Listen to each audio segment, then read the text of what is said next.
Okay, I think we're good. All right. Yeah, if you'll grab the door, Rick, that'd be awesome. Sure. Okay, so here's what, first thing, Ozzy, you need this, right? I don't think we're able to have it in here. So just make sure you sign in. Let me pass out to you. So today what we're gonna be doing, uh-oh. I didn't realize I got somebody's MLS printout in here. They're like, where the heck? Yeah, well, it was from yesterday, so they probably found a new one by now. It's funny. In fact, let me just send a few of these down this way.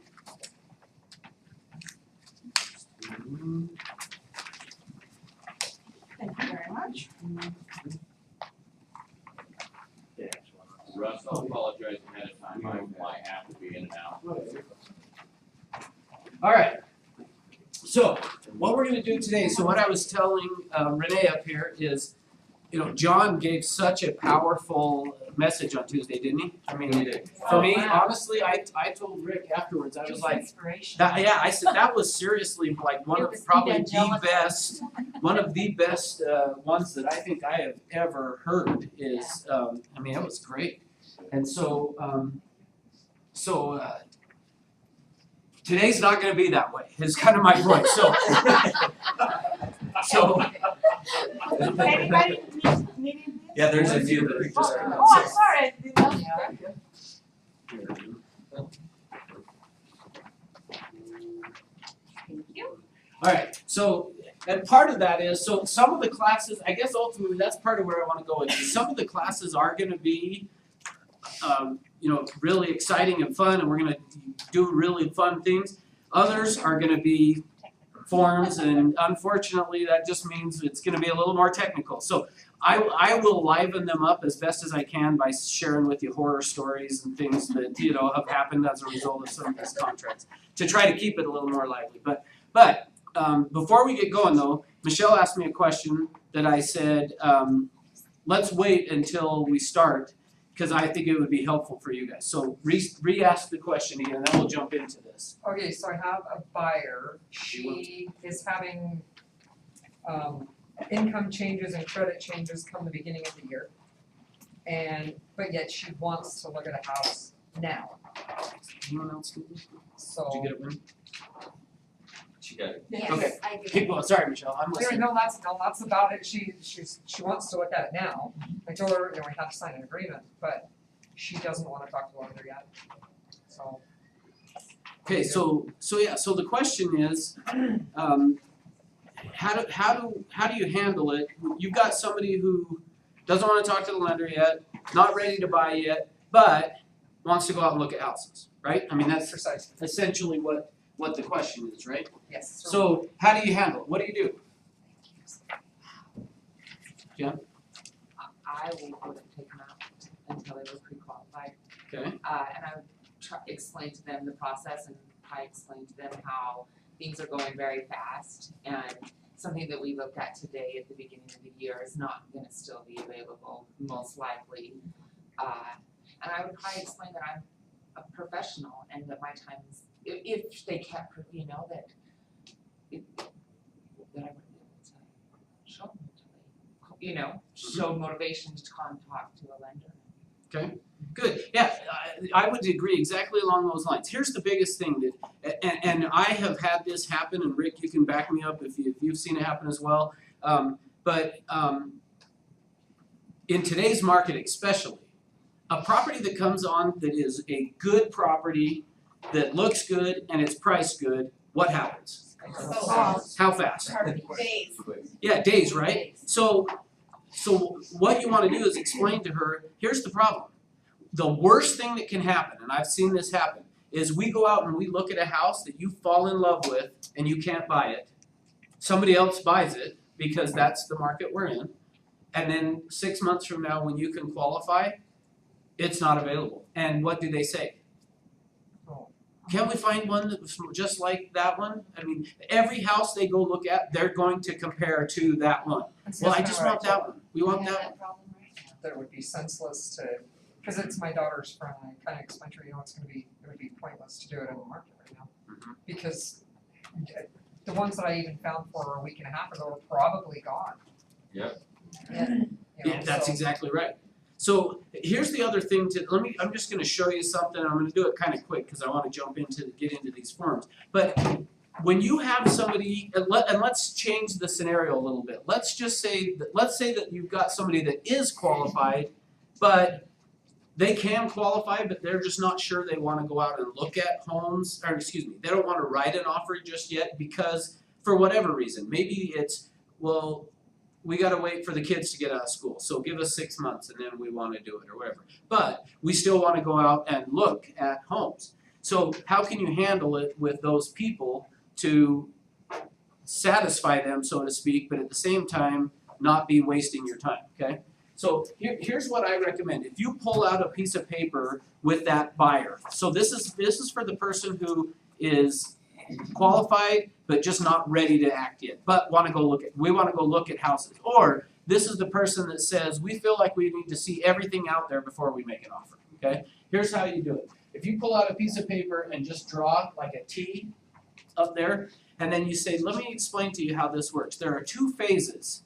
So what I hear you telling me is that you are in the tour phase of this, okay? So on this side is the tour phase, on this side is the offer phase.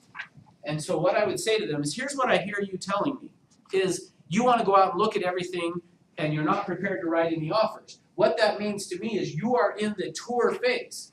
In the tour phase, here's the difference between the two, and this is what you would wanna explain to them. Here's the difference between the two. In the tour phase, we're gonna look at many homes, okay? We're gonna go out and look at a ton of houses. In the offer phase, we only look at a few houses. Why? So you guys tell me kind of what your thinking is. Why would we, number one, hopefully some of you are thinking right now, I don't wanna really go out and show anybody many homes, right? So how would we do that? Or why would we do that? Okay, good. Go ahead. John. To find out what the buyer wants in a Okay. home. Okay. Look at many homes to see what features they do like, what features they don't. Okay, now, excellent answer, and I'm gonna help you guys actually, when we do, on the week that we're gonna do the needs analysis class, those 2 days that we're gonna spend on that, which may not even quite be enough, I'm gonna actually help you with a way to figure that out with the buyer that would, not require you to still go out and look at a whole lot of houses. So go ahead, Lisa, right? Right, thank you. I would definitely not take them out and show them a bunch of homes. I might send them a few, maybe, I don't know, that is even risky. But until they are ready, but I would keep them, I definitely talk to them very often and all of that. And I'd get in mind what they want and all that stuff, cause if they say, well, you know, we need to pray and fast about it and all that stuff, I'll say, you know what, I understand that totally, but there's no time to pray and fast about it because on the way to go look at an offer, we were the first ones in line to look at this house and it was sold. I got a call, it was sold on the way to see the house, yep, Yeah, to make the city, Yeah. so there's no time. yep, okay, Rose. Well, with the market as it is right now and having multiple offers in properties, if you explain that to the customers, maybe they can understand it, you know? So tours with properties with multiple offers already there is, you know, is something that they can understand that. You show one and you say, you know, just to have a real, totally clear example, this house right now have 7 offers. Mhm. So you put that in their mind, in the reality, 100%, and they will say, okay, we get it. Yeah. They don't get it like 100%, you know? Like, Yeah, sure. and now, talking a little bit more about the other scenes, I will never know, but you know, I think you need to know very well your customer to the point where when you know them that well, you know what kind of houses you are showing them. Okay, good. Like with the features, with whatever. Sure. I will know they want what kind of houses with what kind of features. What they are looking for, I know exactly what they want. Sure. When I was looking for those houses, I would say, this is the one that matched to them.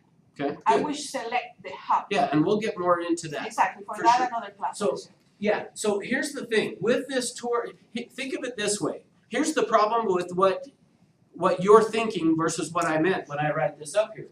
I would totally take somebody and I'll go out and I'll show them 30 houses in one day if they want me to go do it under this tour phase. But guess what? We're not gonna go inside any of them. So instead, during the tour phase, what we do is we jump in the car and we go drive by and we stop out front and go, does this look like one that you would be potentially interested in? Yeah, I like the looks of that one, great. Let's go to the next one. Now, what do you think happens though when you pull up in front of one that they really like a lot? They wanna get out. Then they go, can we just go look at this one? And then what you do is you say, well, wait a minute, let me ask you, are you now ready to start making offers on properties? No. Well, then we don't wanna go. We're not in the offer phase, so we don't go inside. The tour phase, and especially in today's world, I mean, you can see pretty much the inside of every house. How? Online. Yeah, we can sit down at this, so that's another way. So my first option of this tour and look at many is, great, let's sit down at a computer in the office and we'll pull up and we'll look at every house that's out there in your price range. Right? I mean, they're all there, there's photos. Yeah, but I wanna see the inside. Well, I understand that, but until you're in the offer phase, it doesn't make sense for us to go inside because then you might fall in love with this house that you're not gonna be able to get and then you're gonna compare every house to it. So I don't know if that helps you, but Yeah. this is probably kinda how I would talk to her is, let's do this, let's look at them on the MLS. Let's not go out and actually look because until you're ready to write offers, now, one of the other things I like to tell them, once we go cross this line into the offer phase, we're not going back. So, you know, you gotta make sure, let's not, look, I don't wanna push you to do something you don't wanna do, so let's not go over here, because the way I'm gonna talk with them is different in this phase than this phase. In this phase, what I talk to them about is this look like one you would potentially wanna look at later? Yes, great. Look like a neighborhood you'd like? Yeah, awesome. This phase we talk about, do you wanna write an offer on this house? But think about it, if you sit down and have this discussion with them, how easy does it make it then after you go show them a house to say, Renee, do you wanna write an offer on this house? I mean, it makes it very easy, because look, I'm not trying to push you, but that's the phase we're in, is this offer phase. So when we get there, that's how I'm gonna interact with you. So I'll work with my clients at their pace, you tell me what your pace is, but this is how we're gonna work, okay? Does that help, Michelle? Absolutely. Okay, good. So, anybody get any excited, any appointments? So, some of you that were here for Morning Ascent, at 9 o'clock, I said, let's have a challenge, see who gets the most appointments between 9 and 10. Crickets. I called to finish my deal on my other house. Did you get it accepted? Yeah. Awesome, give them a good job, that's great. Congratulations, so Marco has, see, here's a success story, he was with another company for 3 months, no deals, comes here and gets his first deal within a week. Of course, it was him buying the house, but but it's a deal, right? So that's our success story, we can say, see, Marco was another company, 3 months, nothing, comes here within a week, we got him a deal. So, and I'll help any of you if you wanna write an offer on your own to buy a house too. And I set an appointment, This- prospecting this morning. Awesome, good job, so I think Jen, sounds like Jen won, no? So, I don't know what the I was price here was. this morning, so. I don't know what the price was, but, alright, so one other housekeeping thing, so, we need to decide here, you guys weren't the only ones, Randy and Ron, so.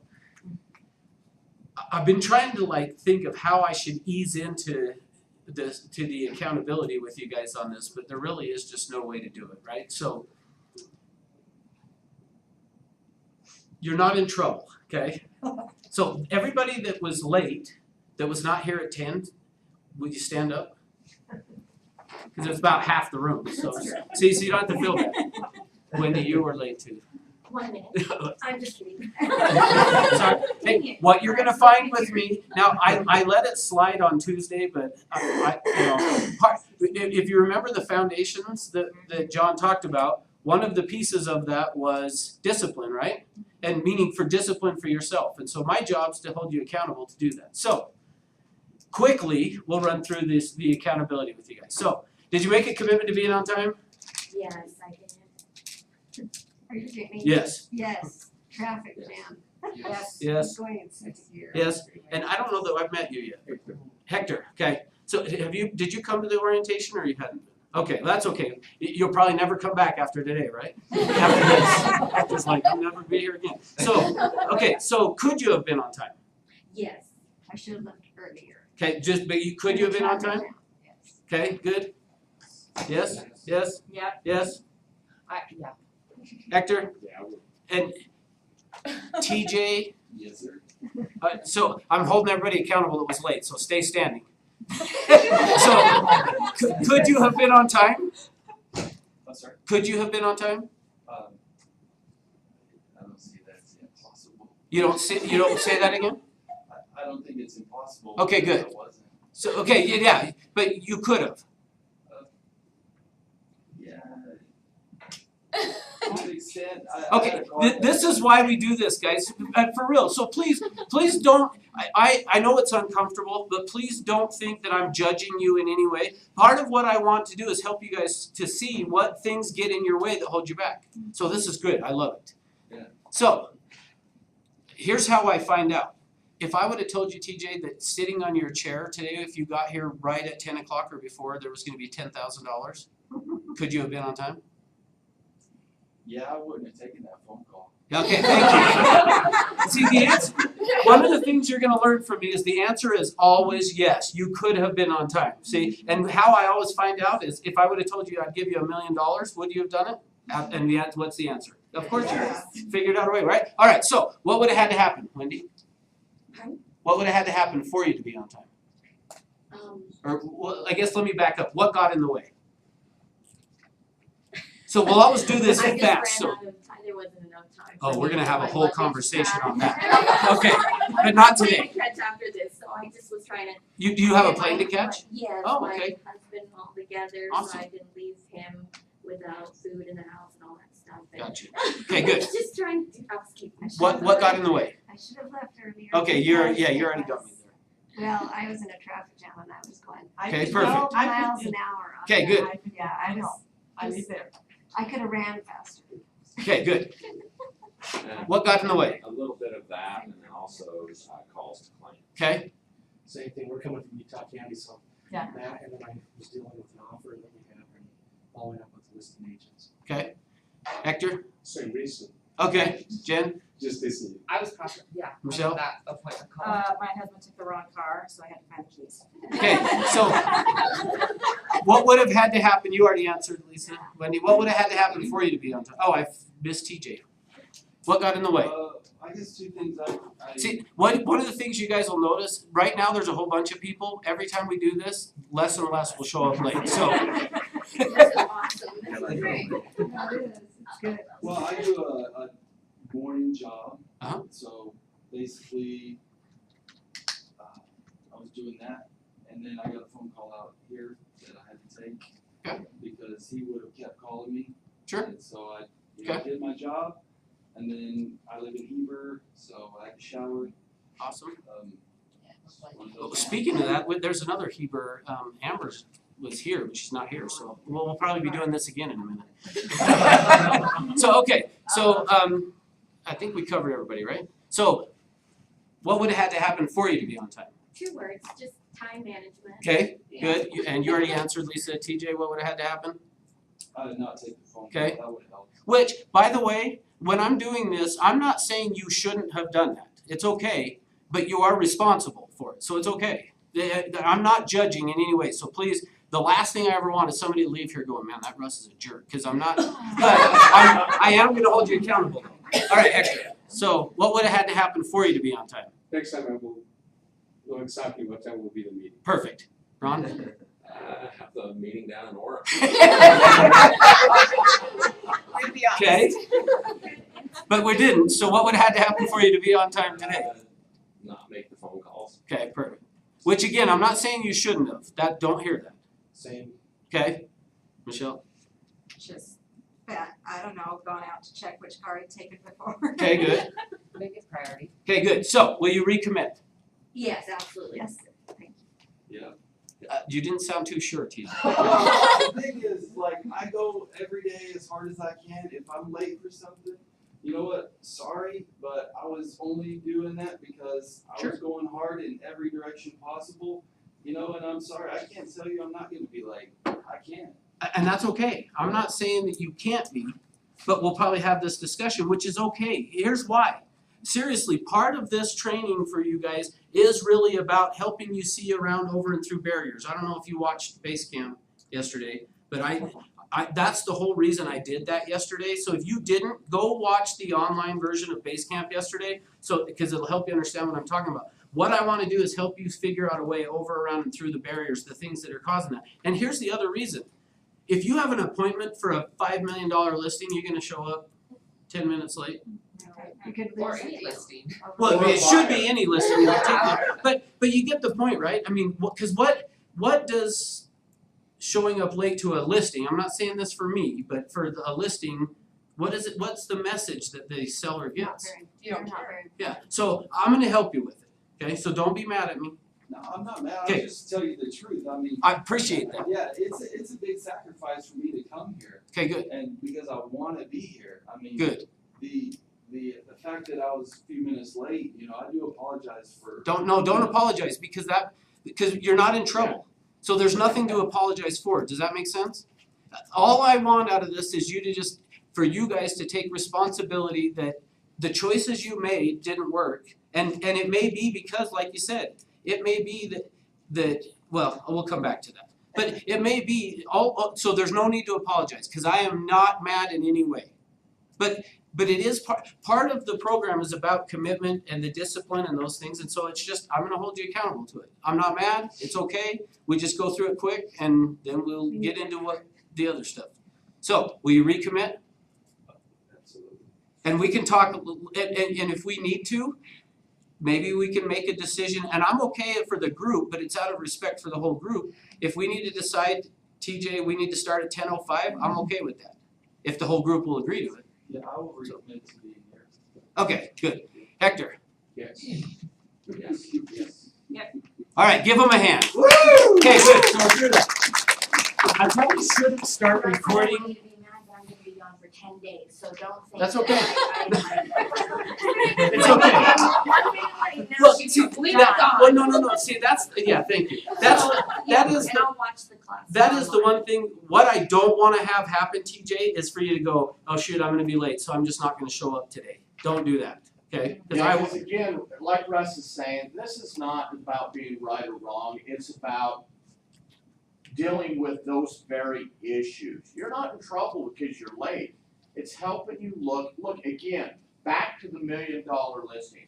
If you don't show up on time, somebody's going to, you lose. That's what it's about.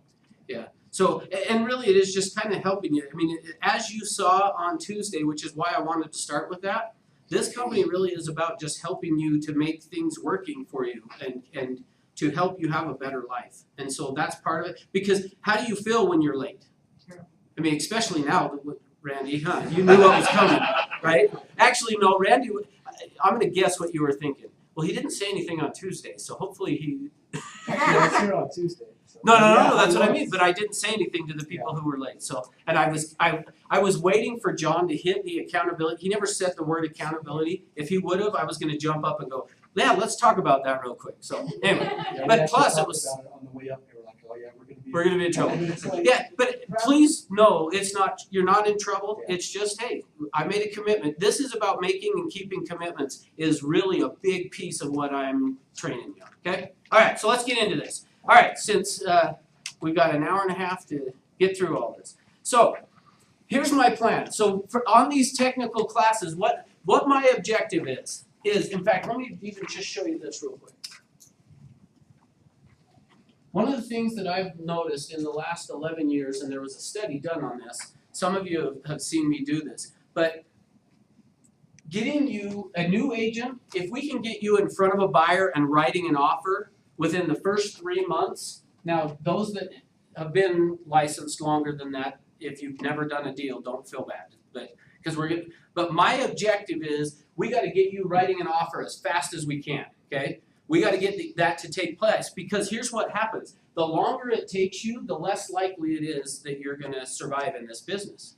So my objective, which is part of why this accountability and stuff is, really for me, ultimately the reason I hold you guys accountable, that's probably a good way of saying it, is because I want you to be successful. And what I know is it is too easy to let other things get in the way to where we don't end up achieving what we want to achieve. So 13 out of 14 people who start this business will fail within the first 2 years. So the odds are stacked against you.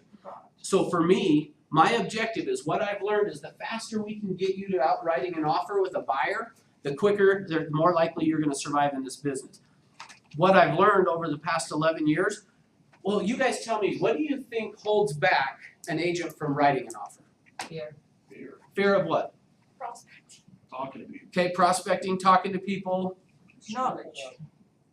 No, Oh, yeah, yeah. ultimately it boils down to, in fact, Bill even said it. If I get an appointment, I don't even know what I'm gonna do, right? Yeah, we are like, So, what my objective on these technical classes is to have you at least not be afraid of these contracts, okay? what is the next step? We're getting there. Yeah, exactly. Yeah, which I wish, That's what I really wish there was a way to plug a thumb drive into your ear and just download all this information and then you got it, but unfortunately it doesn't work that way. Matrix. Yeah, exactly, the matrix. Alright, so let's get into this. So first thing that you've got on there is the buyer agency contract, okay? So we're gonna go through that. So when you have a buyer that does wanna write an offer, today is all about what are the forms that you're gonna have to do. So most of these forms are gonna apply in any buyer you meet. So there's no way we could cover every potential form you're gonna use. But what I do wanna cover is, at a minimum, these are the ones you absolutely are gonna have to do. And how do you explain it? How do you tell them what it means? And I wanna answer any questions you guys have, okay? So the first thing I wanna point out, notice at the top it says, under where it says exclusive buyer broker agreement, it says this is a legally binding agreement. Read carefully before signing designated agency brokerage. My point in pointing that out to you is this is a contract. And when they sign it, everything that is, we will be held to it, they can be held to it. And if they wanna talk to an attorney about it, let them. That's fine, because this is a legally binding contract, okay?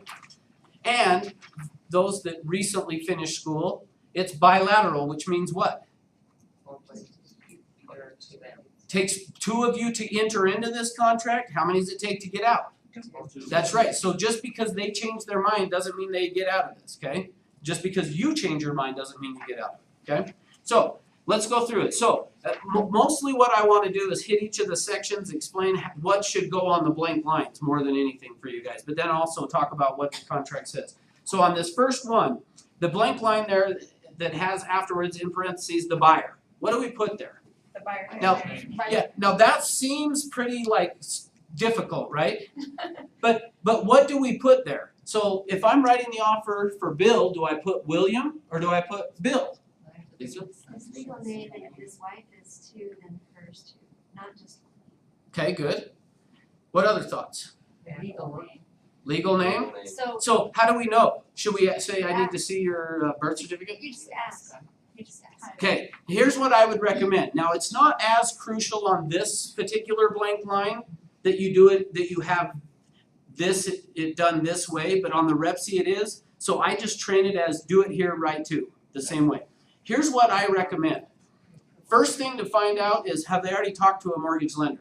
If they have and they've been pre-approved, I want a copy of their pre-approval letter, for one, that I've got it, but two, I want the name on here to match how they applied for the loan. Why would that be important? It's gonna be the name on. Well, it has to match. Yeah, now, as I said, it doesn't have to match necessarily on that Not buyer on this, agency, but but on the REPC. REPC. So for me, Yeah. I'm just saying, why not just get them to match from the beginning? Right. So, but one of the things you can run into as an issue on the real estate purchase contract is the underwriter will wanna see the buyer's name to match what they applied for the loan in. Now, you go back a few years ago, it didn't matter, huh, Rick? We never heard anything. With the downturn in the market though, man, all of a sudden every I's gotta be dotted, every T, because what happens is if it's not done right, the loan, if that person defaults on the loan, they get foreclosed on, that lender can come back to whoever originated the loan and say, you gotta buy that back or basically make us whole because you didn't dot that I or whatever. So that's where for me, even though on this agency, like I said, it's not as crucial, but I would rather just train you. Whatever they applied for the loan is what I want it to go here. And if they haven't applied for the loan, ask them, how are you going to? What's the name you're gonna use and put it on here? So I would just say to Bill, are you gonna do it as William or Bill? William. Okay, great, then let's put William on here, and I would just fill it out exactly that way, okay? But we don't wanna do, aren't we getting the cart before the horse? Don't they need to have the pre-approval letter? Not to do agency. Before we go on with them? No, Oh, no. no. And they may or may not have, but, and as I said, in the needs analysis class, I'll explain why that is. But for the sake of time, I'm gonna hold off and just say that they may or may not have, so. All right, number one, so the terms of the agreement. So what this is saying is that this offer is between us as the buyer's agent, so this will be the hardest question of the whole day. What goes there? Your name, right? So you're gonna put your name on there as the buyer's agent, that the contract is good until 5 p.m. on the following date, and then there's a blank line. What do we put on that line?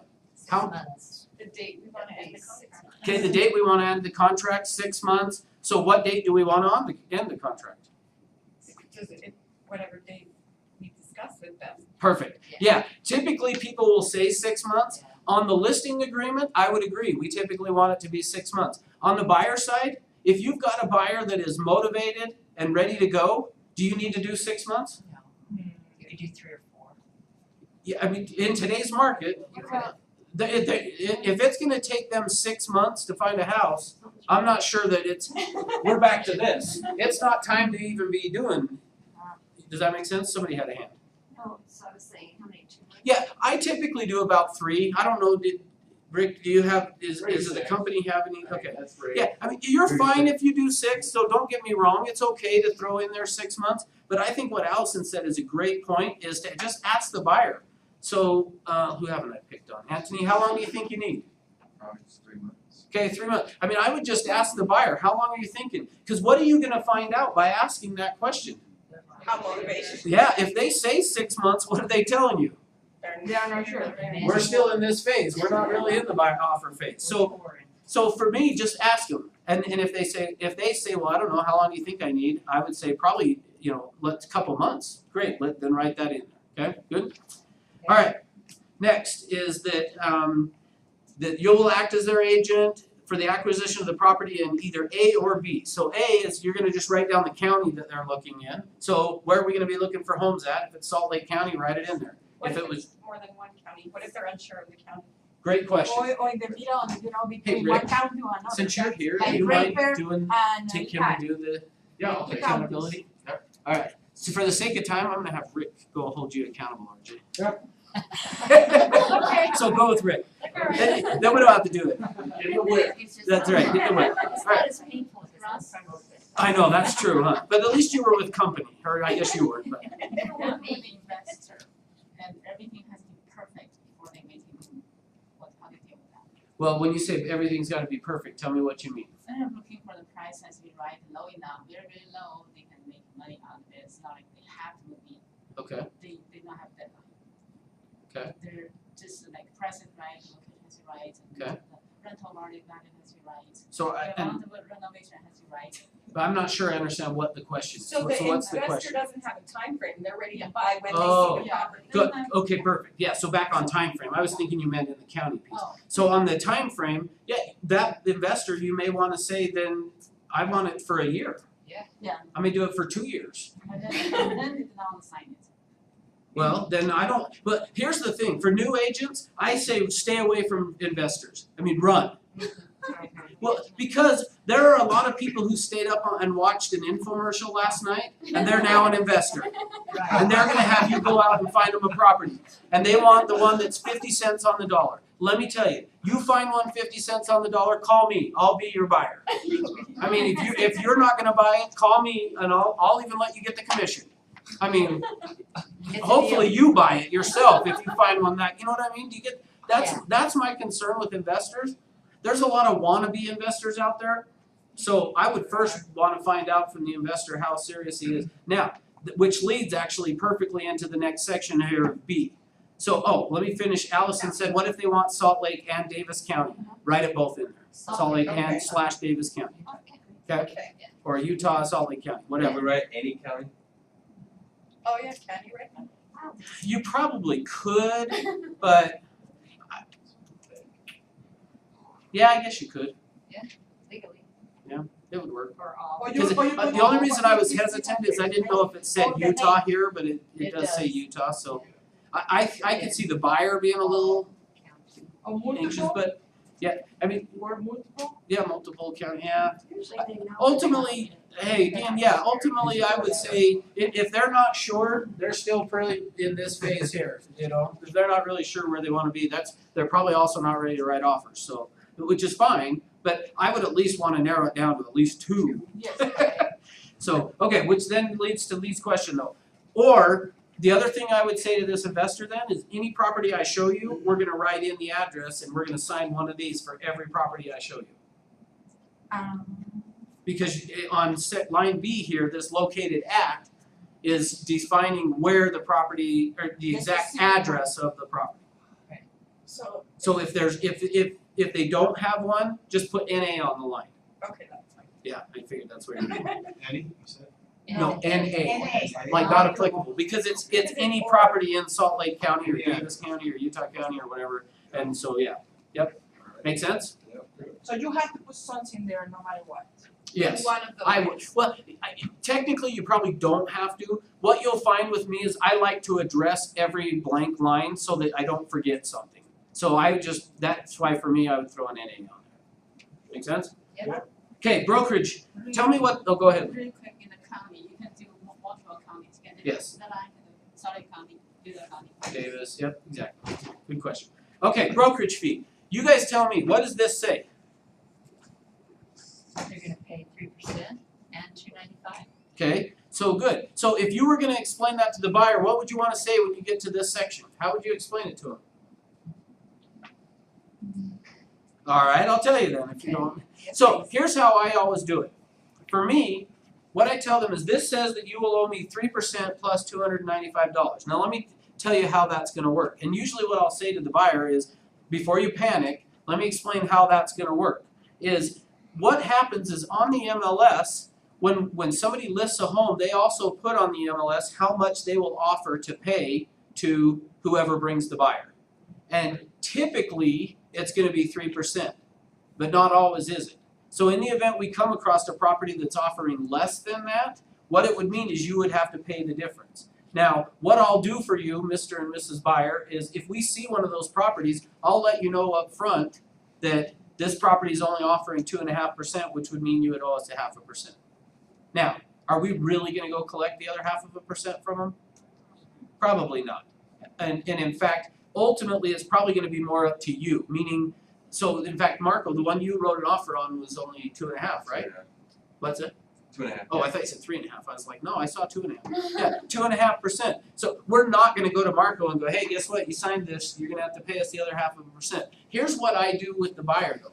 So I would say to the buyer, you know what, this particular property is only offering 2.5%, but you know what? If it works for you, we'll go ahead and do it, and I just won't worry about collecting the other 0.5%. But here's what I hope, is that when you hear of somebody thinking of buying or selling, that you'll think of me and refer them to me, because I wouldn't wanna make you have to pay that difference. We are, Sound good? we're going with that too, because it says brokerage free, Yes. so our broker will go with that as well. Yep, so, now what about the 295? How do we, good question. Do you want the truth, or do you want the not so truth answer on that?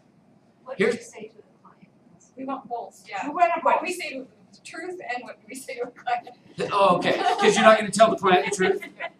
Once I tell you the truth, I think you're right, you probably won't want it. Here's the truth. You guys get too high of commission splits, is the truth of where these fees came from. When I was working at Coldwell Banker, and they were the first company to introduce an extra fee, an administration fee or whatever, it was $195.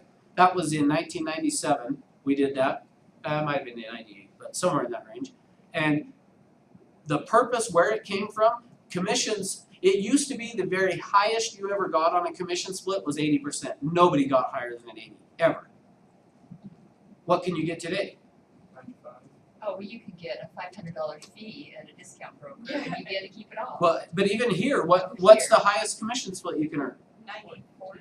Well, 100%, but then you got the franchise fee, right? 60. So that is the truth of where this 295 came from, is companies had to figure out a way, because they started paying the agents more money. Wow. We gotta figure out a way to offset some of that. they passed it on essentially to the consumer, the consumer gets to pay it.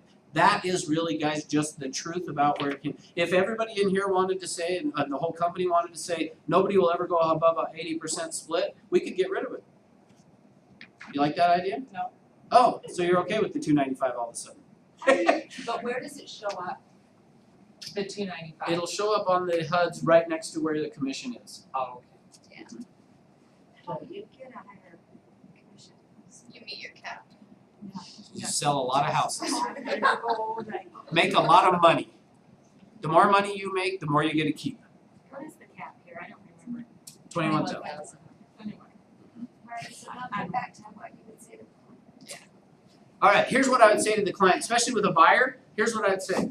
I'd say, Marco, so on here it shows this 3%, the 295. The 3% is probably going to be paid by the other agent. Just whoever has the listing is going to pay that. Here's what we'll do on the 295 is, and probably I will know this already if he's talked to a lender or not, because remember up at the top line that we're going to fill out that, so I will already know. So when you talk to your lender, are they planning on you paying having the seller pay your closing costs? Yes.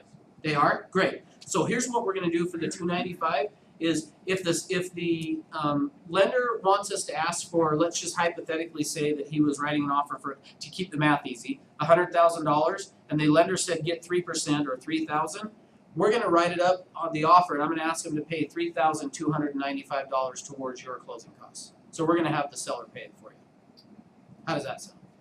Or we're gonna try to have the seller pay for it, or Yeah, but in today's market, if you ask for 3% in closing costs, are you getting it? Yeah. Most of the time, right? I mean, most buyers are needing the closing costs. So I really have never had an issue with, It's so competitive Seller. right now, it's been tough. it has been. So that could be the downside if you are in a multiple offer, but I really don't think the 295 is gonna make or break the deal. Oh, that would make a break. So your offer will. Go ahead.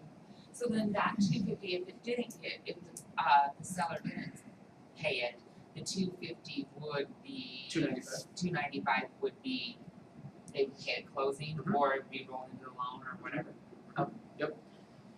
Good. What other questions? Does that help you with how to explain it to, I mean, for me, that's just typically what I found on the buyer side is the easiest is we're gonna ask for closing costs anyway. We'll just, and even if the lender's not, we'll ask them to pay $295 towards your closing costs. I mean, I haven't had anybody volunteer. yeah, I early on, when we very first introduced this back in 1998, I had issues all the time with it because I had an issue with it. Right. And if you have an issue with it, your client will. If you don't, your client won't. That's what I learned. And when I kind of just came to terms with, hey, guess what other fees they don't know about? I mean, and I don't say that in a bad way, but they're not aware of, if you really broke down every single fee that they pay, this one just is kind of another one of the fees. I mean, I mean, a lender's gonna charge 1%, That's you're gonna right. charge them $695. doc prep fees, you're Right. gonna have all kinds, I mean, It's all over the place. so just, One more we're gonna number. include it.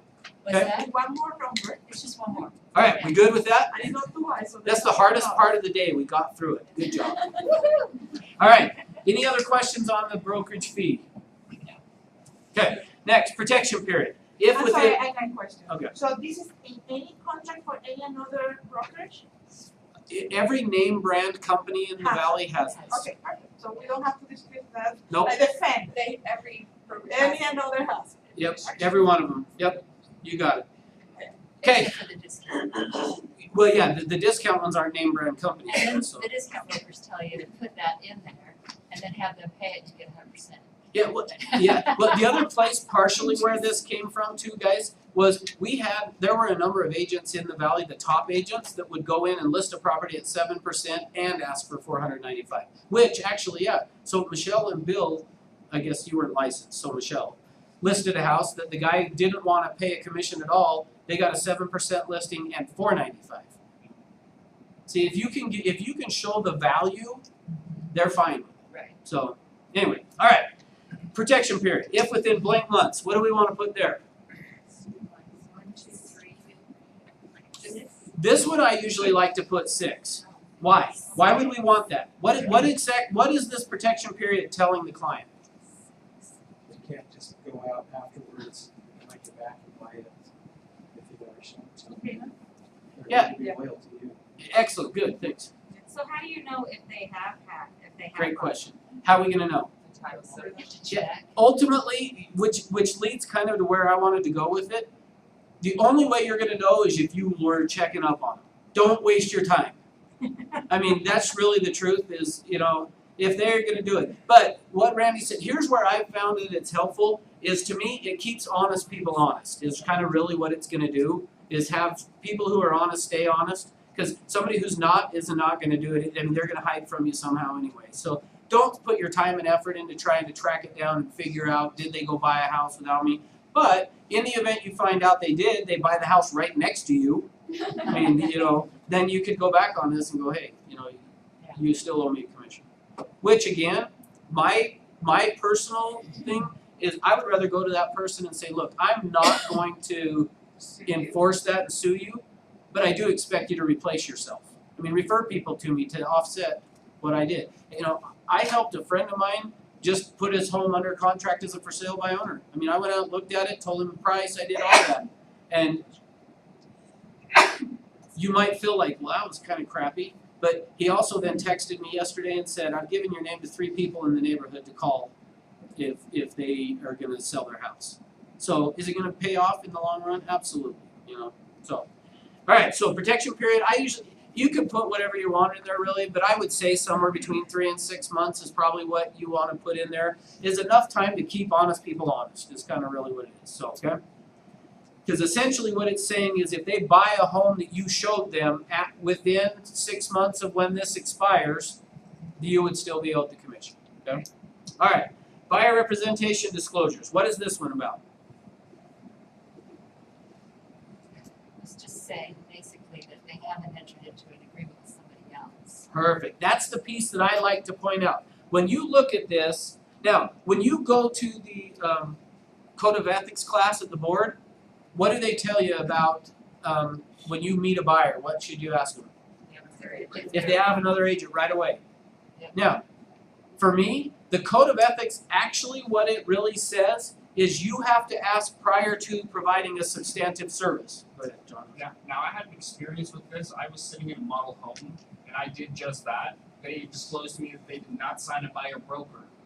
Later we come to find out that they wrote an offer with another agent and we still had to pay him that commission because he had established agency through that offer. He did not have a buyer broker, but they written an offer on another home for him. And it's agency by implication what they pleaded. Okay, I sit on the professional standards at the Salt Lake Board of Realtors, and I'll tell you, you probably should have fought it. Yeah. And I don't know the details on it, but I would have tried to fight that because, now let me explain this because this is crucial for you guys to understand. What this is saying is, yeah, if they go buy a house, they would owe us a commission. Doesn't matter. So technically, the buyer owed that agent the commission, not you guys. Yeah, they should have told them. They should have. If Well, you they could, were trying to get incentives that we offered if That- they came without an agent. that's what generally That happens. was their motive. Yep, that's what generally happens. So I would have recommended, if I had been here and known about it, I would have said, I think you ought to go to arbitration. Let the professional standards committee decide. Because we sit down and hear both sides and we have to decide who gets the commission. And the way we decide that, there's no hard fast rule of how that gets decided. It's based on what are the facts. Did you ask, are you working with an agent, did they tell you no? If they did and they'll agree that they told you no, that would be enough for me to say he didn't do anything wrong. They shouldn't have to pay the commission to the other agent. So What if they no, I don't. say- Without knowing all the details, it's hard to answer that. Well, But those are pretty much the details. well, then yeah, you would have been okay. What if they say, like, I had a buyer call someone, they wanted to look at a house. I was out of town, and they said, you know, are you working with someone? Yes, I'm working with someone. I'm like, well, you can't look at the house unless you sign an agreement with us. Well, I'm already working with somebody else. Well, if you come and, you know, then they were trying to steal my customers. How sad is that? It is. But so on this though, so here's the key of this. What this says though is who is responsible on this contract to disclose? Well, the buyer is. What this says is that the buyer in any communications that they have with another agent, so you need to point that out to them. When you walk into that model home, you need to walk in telling them I've got an agent. You gotta train your client to do that though. You've gotta train your client that anytime they meet an agent, they call them on the phone, anything, that they should tell, did Rick hold you accountable out there? Okay, so, actually, I don't know if I did put that on there, did I? About staying in the class, did Well, I? you talked about it, we talked about it on Monday. Freak, I was dying. Well, we can take a break. So, now I lost my train of thought. Oh, Jen had a question. Ian, if you call somebody, okay, and they say, and you ask them, because that's the third question I say is, which agent are you currently working with? And they, for instance, say, oh, so-and-so showed me some houses, but we're not under any written agreement with them. What's your response? Take them. Exactly. Yeah, so when I'm talking to people and they say that they already have an agent, so I say, which agent are you working with? If they can spill out a name, Exactly. then, Perfect. yeah, and then And say, oh, if great, they can now I get it. confidently spill out a name. Exactly, well, they'll know the first, they know it right away. Yeah, that's what I was gonna say. But it's not uncommon at an open house or something for somebody to come in, oh, I'm working with an agent. You immediately wanna follow it up Say with, which oh, really, who is it? Kinda like, I wonder if I know them. Who is it? And if and I'm telling you, you'll have people that go, when they do that, they don't have an agent. Today it happens, yeah. Yeah. They do it all Yeah, the time. I mean, if they have somebody, they'll say, oh, yeah, it was Michelle, or whatever, and they'll be able to give you the name like that. They So- gotta remember my name. They might not. No, They'll be from. like, her name was Marcella They switch my name, it's okay, by the way. Okay, I am in trouble. So, well, here's what I would do. Stubborn stuff. I Oh, can switch this is it. great, which I think all of you guys should really actually do this, but this is for you especially. Give them a stack of 10 or 12 cards Yes, that you can say, if you see a property and you talk to another agent, just hand them my card and say, here's my agent. Then they don't have to remember your name. good idea. Which I think that's a very good idea, because for you guys on new construction, if they come in without the agent, but they say, here's the card of my agent, do you still pay them or you don't? Well, that is tricky. We don't pay them the full commission. We cut their commission. If they don't come in on the first contact, and if they aren't doing their part, then the agent doesn't get the full commission. If they have agency signed, we still have to give them part of the commission. Okay, so here's what I recommend for you guys, so which that's pretty normal, well, actually not 100%. A lot of times builders will say, if you're not with the client when they first show up, you're not getting paid. So, what do you think you ought to tell your clients when you get to this section of the contract? You wanna look at the construction, no. Yeah, if you wanna go see a model home, if you drive by and see one, call me first. Okay?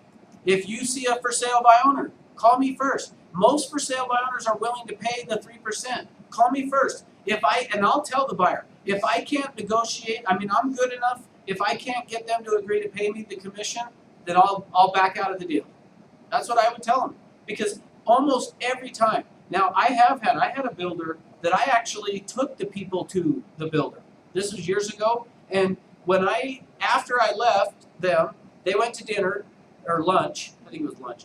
Then they went and drove to the model home, walked in, and the agent said, if you didn't have an agent, we'd give you a third car garage for free. And they said, oh, we could actually afford it if you threw in the 3-car garage. So uncool.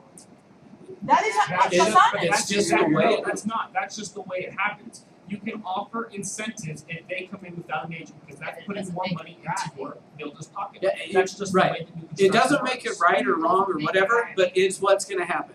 So you gotta train your clients. That's my whole point on this, is you gotta train the clients that, look, make sure you call me first. So they go in and said, hey, we want this. So the buyers, I had enough of a relationship with them, they called me and said, hey Russ, we're in love with the house, but we can't afford the 3rd-car garage, and so if we don't do this, we won't do it. We just wanted to find out from you, what do we do? Here's what I said, let me call the builder and talk to him. Now, depending on the market is depending on how willing builders are to work with agents. In the current environment, they're less likely to work with us because they don't really care. They'll sell it to somebody else. There's enough going on. With the downturn in the market, man, they were our best friend. Your client could have walked in, they would have paid you. Without you could have told them after you were under contract almost. I mean, that's not totally true. But so they called me and said, what should we do? I said, well, let me call. So I called up the agent sitting in the model and I said, look, you're gonna subject them to having to pay me this, because they've signed agency, so they're gonna owe me 3%. So let's just do the right thing and sign the contract. No, I'm just kidding. Let's just do the right thing and give them the third card, throw the third card garage in. They would not budge on it. So I called up the client and said, look, I'm not gonna get in the way of you getting a house, but, and you've heard me say this a few times, but I do expect you to replace yourself. You know, I expect you to find somebody that I can help. They said, we will. It was about a year later, I get a phone call from her. She says, look, we have not forgotten what you did for us. So we're gonna recommend, we've told our neighbor to call you, so our neighbor's gonna be calling you, and she just wanted me to let you know she was calling. Great. Neighbor calls me, go out, list the house. Year after that, he worked for Wendy's, got a job transfer, calls me up. Guess what? We just got a job transfer, we need to sell the house, come out and list it. I got 2 listings off that deal. What do you think would have happened if I'd have said, you owe me 3%, you gotta pay me? Or I would have said, you can't get that house you want. You don't get that house, you'll have to go buy something else. There is no way, I ended up getting 2 deals off that I would have not gotten had I gotten the 1 deal. Does that make sense? So on this, my point in this buyer representation is make sure they understand you represent them, you're looking out for their best interest, and that when they come in contact, they need to tell an agent that they're working with you and with your name, and or hand them a business card. Go ahead. So how does the brokerage deal with that? If we say we're not gonna take a commission. Yep, and I probably need to make sure, I mean, I've only been here 6 weeks, so some of this stuff is just coming out, what I've always said my whole career. I need to make sure, but I would be surprised if it was different here than that. I think the brokerage is all in favor of doing the right thing and getting 2 deals later on to sacrifice the 1 today kind of a thing.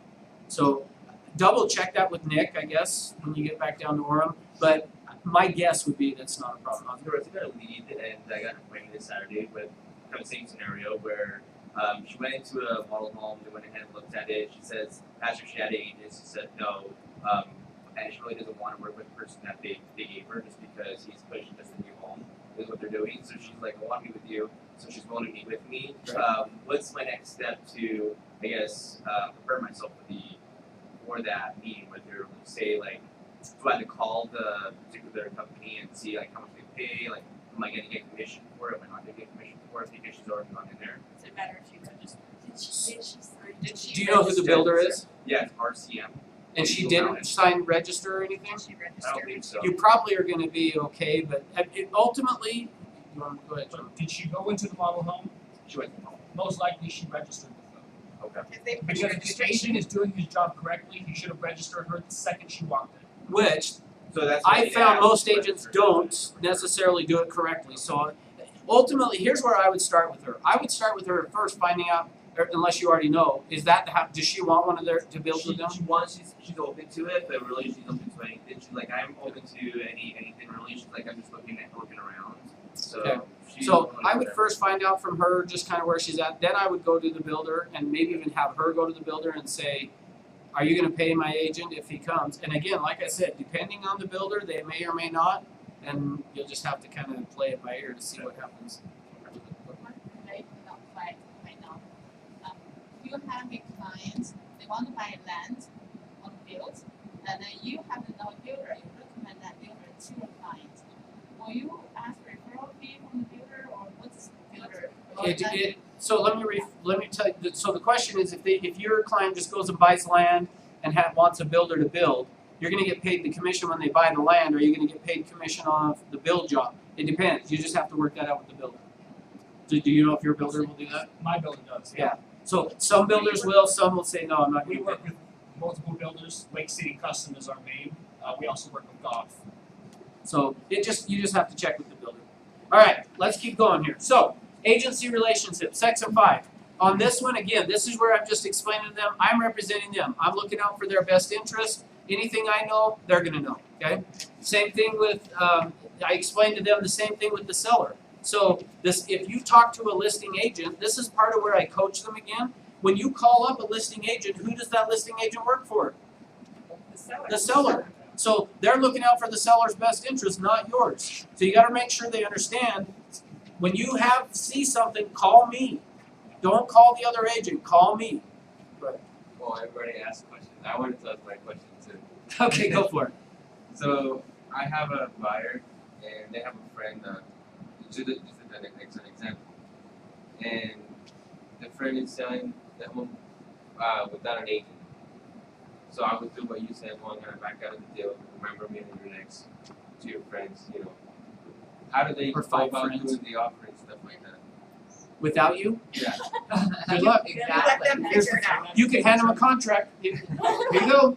You have to pay an attorney. Yeah. Yeah. If you don't have an agent. They have to pay an attorney. You Well, have to get paperwork, yes. No, Or do it themselves. they can do it themselves, but yeah, if they don't know what to do, then, Yeah, yeah. if you don't know the paperwork, if you don't know what you're getting into. I mean, why would they not? Why would see, here's the thing for me. Why would a buyer not want you to help them? Because it really, I mean, even though we say 3%, $295 here, we're gonna get the seller's already willing to pay it, so why would they not have you help them? If the for sale by owner didn't want to pay commission. But have you talked to tell them, let me talk to the for sale by owner. Almost every for sale by owner is willing to. I mean, there are a few that don't, but almost every time we'll pay 3%. Okay. I mean, so do that first before you just give up on it. Say, let me call the for sale by owner. And just, if they haven't already talked to them, call them. Or if they have, they can call up and say, we want an agent to represent us. I mean, why would you not? I mean, who wants to go to court? I'm going to go to court and I'm going to go represent myself. I mean, what if O.J. Simpson would have represented himself? Where do you think he'd be? He would not be on a golf course searching for that killer still, right? Right. Some of you are too young to even remember. Go ahead, Wendy. Just to elaborate on agents. Of course, he is in jail, isn't he? Yeah, for other reasons. For stealing his own memorabilia back or whatever. Can you just go into agency relationship a little bit more to explain that process? Like, you know, when the buyer signs the broker this contract, like I'm representing them and I'm helping them, but also the broker is overseeing things too, and then we're making them aware that we're working as a team. Perfect. And then it says like, should, you know, when he has to go out of town and that another representative in his company would be appointed to. Now, how does that work? Yeah, great question. Have Good. you ever- Yeah, so let me restate the question because there may be people watching or whatever that and I don't know if they would have heard. So the question really is, ultimately what that question is with agency is with the brokerage, not just you. So this contract says that if in the event, so like Wendy, you're leaving for 10 days or whatever, right? So Wendy's leaving. If she had a buyer, so what does she do? Essentially what this contract says is that it's okay for another agent to go out and show them homes because they're with our brokerage. So this contract is with the brokerage, not with you as the agent. I mean, it's both, Right. but does that help? So, yeah, I guess, what I was getting at is do we have a buddy system or how do we choose? Oh, good, okay. You know, Yeah. and then if so, is there, you know, like compensation? Great like, question. Let's say if Bill took my client Gotcha. out, can I Good question. compensate, is that like, I guess Yes. when you How get is out a of, person? when Yeah. you get out of school, I think the first thing you're so fearful If you're scared of paying somebody, yeah. No, or no, like, is that legal, is that, Yeah, you sure. know, I mean, you're kind of, you know. Absolutely. Yeah. Yeah, so great question. So yeah, here's what I recommend. So the question again, if you're gonna go out of town, how do you handle it? What do you do? If Wendy's got a buyer, what does she do? Ultimately, there is no hard, fast rule as to how you do it. So what I recommend is find another agent that you can kind of work with. I had an agent that she and I started same day. We didn't know each other at all. We sat in these classes just like you guys are going to do, and just like you guys, you're going to become friends with some people that because you started at the same time, you're going to do that. She and I just made a decision. When she's out of town, I'm going to cover for her. When I'm out of town, she'll cover for me.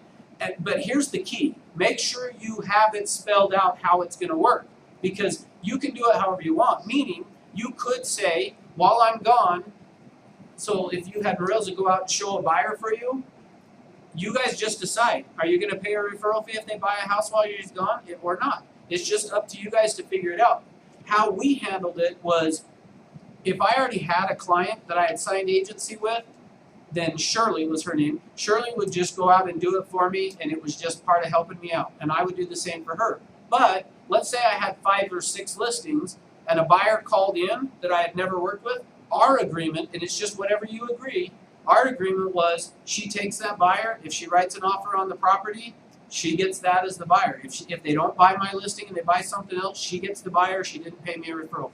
But it's whatever you guys just decide between you. But make sure you spell out what it's going to be, so there's no argument. I mean, So that there's is no company like guidelines or rules and regulations with it, not really internal. no. I just recommend buddy up with somebody like you said that, hey, if you're gone out of town, I'll cover for you. When I'm gone, you cover for me. But just make sure it's something you're good with, because here's why. Make sure that when that $5 million phone call comes in to come list, you're okay with whatever it was you agreed you were going to do on it for both of you, both ways. You know, because and I would say put it in writing so that you get a $5 million, you know, while you're gone, Rosa gets a call from somebody, goes and lists a $5 million house, and you come back and go, well, I know we agreed you could just have it, but that's $5 million listing. I mean, let's do that one 50-50. I mean, you could ask that, but, you know, just get it and write it down with, here's what we're going to do, and I know you're never going to be able to cover every situation, but do as best as you can.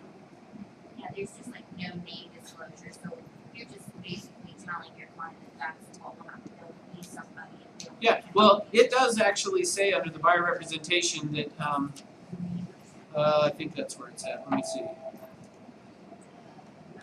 Maybe we just haven't gotten into that. Okay. And maybe it's in here, somewhere in here, and I'd have to stop and read through the whole thing. But basically, it says that the brokerage can reassign it to somebody else, because it has to be that way. Because what if you, and heaven forbid, but you know, knock on wood, what if you died and you had 5 properties under contract? Right. What happens? You know, somebody's got to be able to step in and take over. It's fine. Oh yeah, 5.1 is where it says. Okay. And it just says they can. Yeah, it says the buyer authorizes the buyer's agent or the broker to appoint another agent. So they're agreeing that you could appoint somebody else now. Right. Okay? All right, limited agency. What's that? Go ahead. We represent both the buyer and the seller. Yeah, so ultimately what you want to tell a buyer in this scenario, since we're talking buyer today on the buyer agreement, is that in the event we go look at a property I have listed, then I would be a limited agent, meaning I just have to be neutral. The way I tell it to them is I just have to stay neutral. But really, that's going to be no different than any other property that we get, is that any other property that's listed by another agent is not going to know one way or the other either. You know what I mean? The lease the seller would be willing to take. If I happen to know that, I just can't tell you as a limited agent. So it really doesn't change things. All right, are you glad to know that we're finally on the second page and it's been an hour and 10 minutes almost? We'll only be here till 6. I'm just teasing. They have the right to their I own know. representation.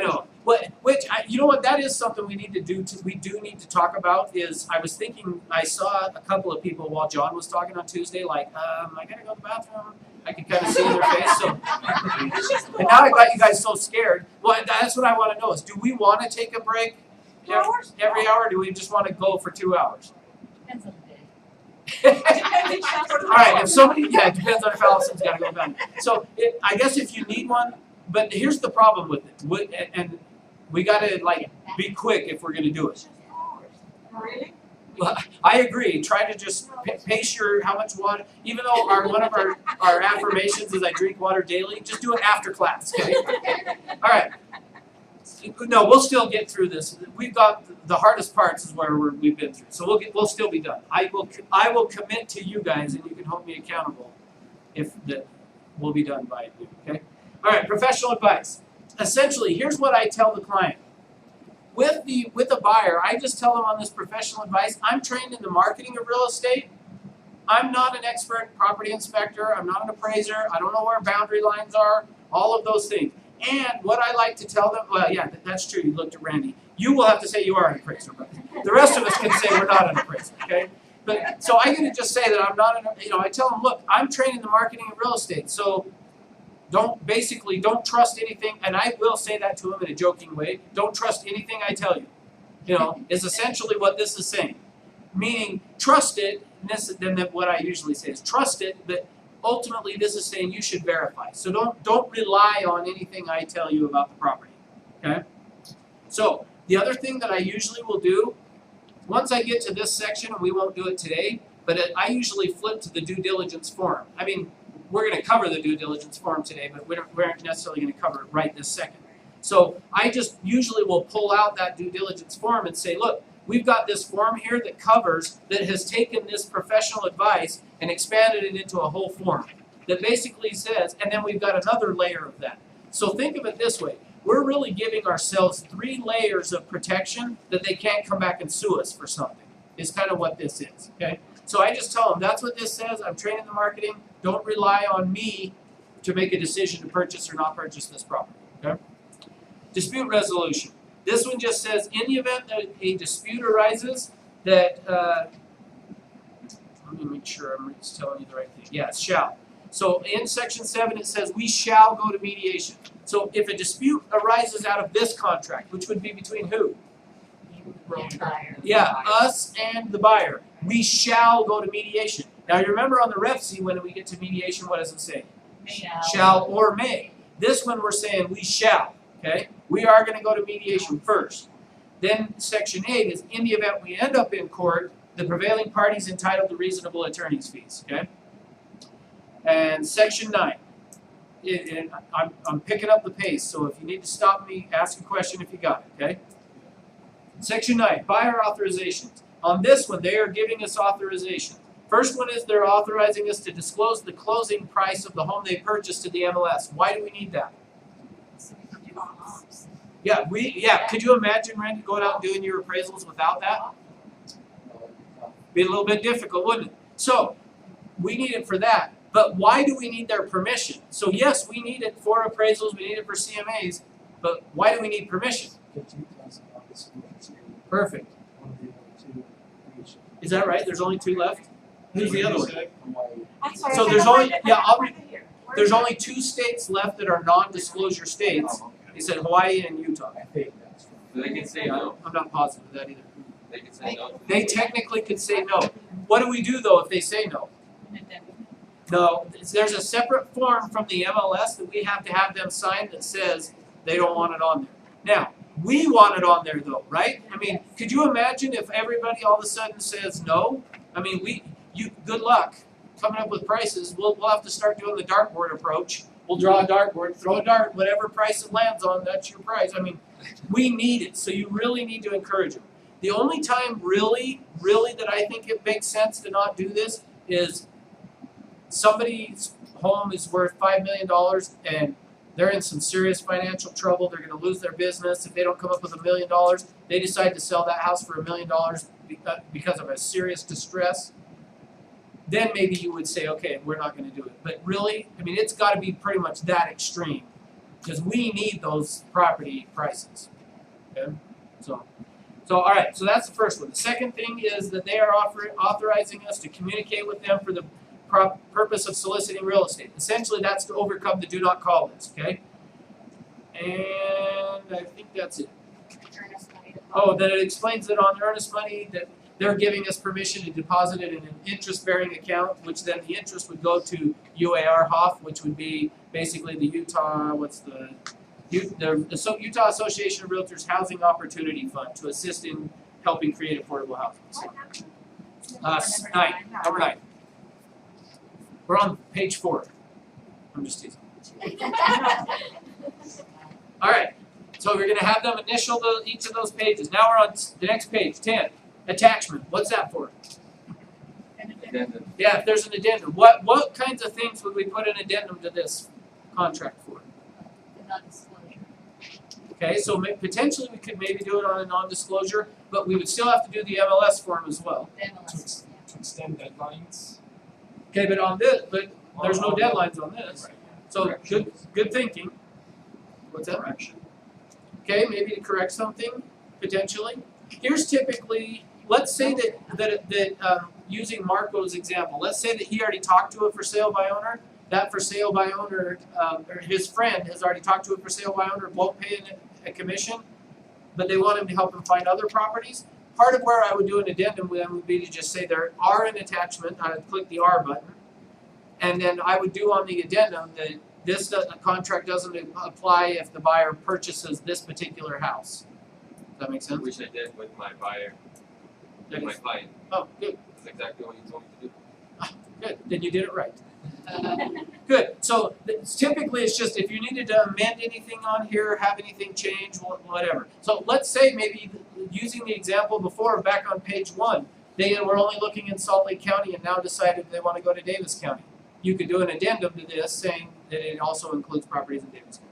So you don't mark those boxes for now, No, you would either do R or R not. but you might not know that. Right, Actually, and then. that's okay. So So, always put R just to cover your. no, bases. don't do, no. Because here's why. Think of it this way. You're creating a paper trail for a future use. Meaning, if you ended up in court and you had checked their R, a judge would be saying, well, where is it? Where is it? Yeah. Well, there isn't one. Well, then why did you check R? So you're better to do there are not and then add one later on, which would be okay. Okay. So the original one usually will have the X and not. Yeah, Or not. typically, yeah, thank you. Most times, 9 out of 10 times, maybe 99 out of 100, you're going to do there are not on this. Very rare that you're going to be doing it that there are. Great question. All right, 11 is you can't even say it. Equal housing opportunity obviously just says you can't discriminate on anything that you're doing in terms of showing homes, okay? Electronic transmissions and counterparts, section 12, what this one is saying is we're agreeing that it's okay to fax, email, sign in counterparts, any of that. And I got a great story about that, but I'll save it till when we do the REPSIs for the sake of time today. So, but we're just agreeing that it's okay to do that as counterparts, that we can fax, email, scan, we can do all that stuff, okay? 13, due on sale clause. What's a due on sale clause? That's when the lender calls the sale due. but Exactly. It's rare Yep, it's very rare. So why is it in here? to cover their bases. Yeah, so here's the purpose. When prior to the downturn in the market of 2008-ish time frame, and it was probably 2009, maybe even 10, that every company out there in the MLS themselves added this due on sale clause. The purpose of it was there was a lot of anticipation, and I still think that this could happen. So I think this is why it's still in here, is that sellers were going to be either doing seller financing or lease options. And in the event so essentially what you need to explain to your client, the only time they care about this due on sale clause is if they were going to buy a home as seller financing or buy the home as a lease option. Because if that happens, it's possible the lender could call that seller's note due and payable, which essentially means this lender could foreclose on them, which would, what happens to the buyer if the seller's lender did that? But again, only if it's seller financing or a lease option really, because otherwise it's going to be paid, that loan will be paid off. That make sense? Okay. So on this due on sale clause, now here's part of where I think this could still come into play. What's the interest rates people have been getting over the last few years? So good. 3-4%, right? What happens if 4 or 5 years from now interest rates are 8-9%?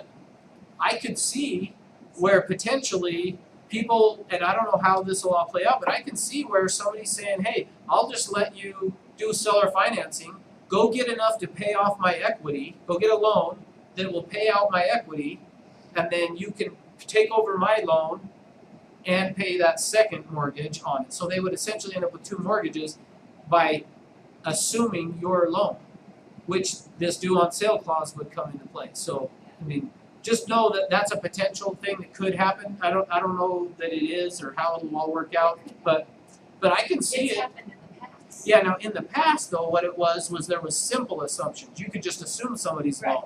Now it's got to be a qualified assumption, which and that may be the route that people go. Is lenders may start to say, we'll go ahead as long as they qualify for the whole amount, we'll let them do the small one, but then we'll still get the loan for the difference. So that's what this. But so again, in today's market, not a huge deal, but it might come as interest rates go up. That may be the way we start to figure out how to help people buy houses and still get a lower interest rate on it, okay? Or at least partially. All right. 14, the entire agreement. So what this is saying is that this is the entire agreement. Anything that we've agreed to that's not in writing isn't part of the deal. So if you had told them, if you buy a house with me, which this is probably a good question, can you do this? So Wendy, to bring up your point of being scared about being sued, Yeah. could you do a billboard that says, buy or sell a home with me and I'll pay for you to go to Hawaii? Yeah, you can. So, Okay, Allison says yes, Bill says yes. What do you think, Wendy? You're the one worried about getting sued. Could you do it? I don't know. Send it a Not sure. Okay, That's big. you could do that. It's okay to do that. Why? It's an inducement. Inducements are okay. You can give to your client anything you want. It's just like the buyer, the builders that send it from the That's right. Yeah, that's exactly right. Same thing. So it's okay to do that. What's not okay is to say, hey, for every person you refer to me to somebody who's not licensed, so I couldn't tell my sister, every person you refer to me, I'll pay for you to go to Hawaii. Can't do that. What could I give her? A gift card. Could I give her up to $150? Yes. You're right, Michelle. Keep going with it. She was kind of thinking her. Why? You're right. You can't. Why? Yeah, I can't go to my sister and say Oh, you if can't you solicit it, yeah. I can't solicit it. If If she she just comes to referred it to me, I could do it. Yes. What I can't do though, I mean, imagine how good that would work if you could go out to all your neighbors. Hey, every person you refer to me, I'll give you $150. Every person you refer to me, Everybody would do it. well, yeah, So why that's can't we? you can't because you can't do it. It's against the law. That's why we don't do it. I actually, when I first started, the agent that was rookie of the year, the year I started, I found out she had stamped on the back of her cards. Back then it was $50 you could give out. She had stamped, everybody you refer to me, I'll give you $50. I'm like, once I found out, I'm like, well, no wonder she's rookie of the year. Everybody, I mean, when she would go out door knocking, she would hand people that, everybody you refer to me, I'll give you $50. And so anyway, it worked for a while, but I don't know where she's at now with OJ and prison. No, So say one more time, so if I ask, it's illegal, yes, I know that, but if I don't ask, but you give it to me. then you could give me up to $150 I wasn't sure about that. Yeah. Up to 150? for an unsolicited Right. referral. Yeah. So I for can give you up to. You can up to $150. 150, exactly. You can ask for referrals, so you just Yeah, can't say. please ask. You just can't tell them, I'll pay you if you Yeah, do. exactly. And you can't even actually, even if you've asked, so if I called up Renee and said, hey, who do you know that's thinking of buying or selling? And she said so-and-so, I can't even then. How about a complimentary gift or something? You can't, how about the verbiage? If you'll No. use No. nothing? You just surprised. For an unsolicited Yeah. referral, Hey, the key word in the law is unsolicited. If you call somebody up and say, who do you know who's looking to buy or sell, and they give you somebody, you can still send them the gift card. Or no? Technically, No. no. Oh, The law says unsolicited, because did you solicit that referral? Yes. Yeah. I guess so. So, You can have the a lunch answer's technically together no. and you pay for the bill. What if you have a relationship with a title insurance company or a mortgage lender and they refer you, is there any kind of reciprocation? Nope. No, that's really bad. No. Yeah, I mean, it's really just the same thing, but no, you really can't. No. But that. Well, you can't do monetary, they can take you to lunch and stuff like that. Well, no, I know, but he's saying if they referred to him, if they said, hey, here's a buyer that just called our office, take it. So Can the he only- pay them? The only reciprocation could be that I'll. Yeah, you send refer back. people to them. Yeah, You can't pay for it. good questions. Save some money. So so my point in all that is if you had told somebody, hey, if you buy a house with me, I'll pay for you a trip to go to Hawaii. If it's not in writing, what this is saying is it only counts. And please don't hear, I'm not saying if you tell somebody you're gonna do it, I think you should do it. Don't hear me saying, promise people stuff and then don't put it in the contract and you're okay. I mean, that's not what I'm saying, okay? But this is just saying anything we've agreed to is in writing. So if you agreed to do that, put it on an addendum that that's what you're gonna do. And for your client, you can get whatever you want. And doesn't it have to be disclosed to both the buyer and seller? Yeah, great question. With the buyer, technically you would have to do that, yes. Because, and why? Cause the seller's the one paying the commission, so the seller needs to know if you're giving part of the commission back. So, They don't have to agree to it, but it has to be disclosed, yes. Yep, great, thank you for bringing that up, I forgot. Does the rest of sellers really pay for their closing costs more often than not? It depends on the price range, but Yeah. and probably somewhat area, but for the most part, I mean, when you're doing the appraisals, what percentage would you say you're seeing? I'd say it's probably 50-50. Okay. So Yeah. I'm afraid to say that, the first page. Well, except for I would say it because I'm gonna ask them to do it. You ask, but we can say we can ask them. Okay, all right, because I live in Utah County and no, I don't think they would. I wish That's they okay. would. Do you get what I'm telling you though? Oh, yeah, I totally get what you're saying. I still think, depending on price range, I think I don't think it matters.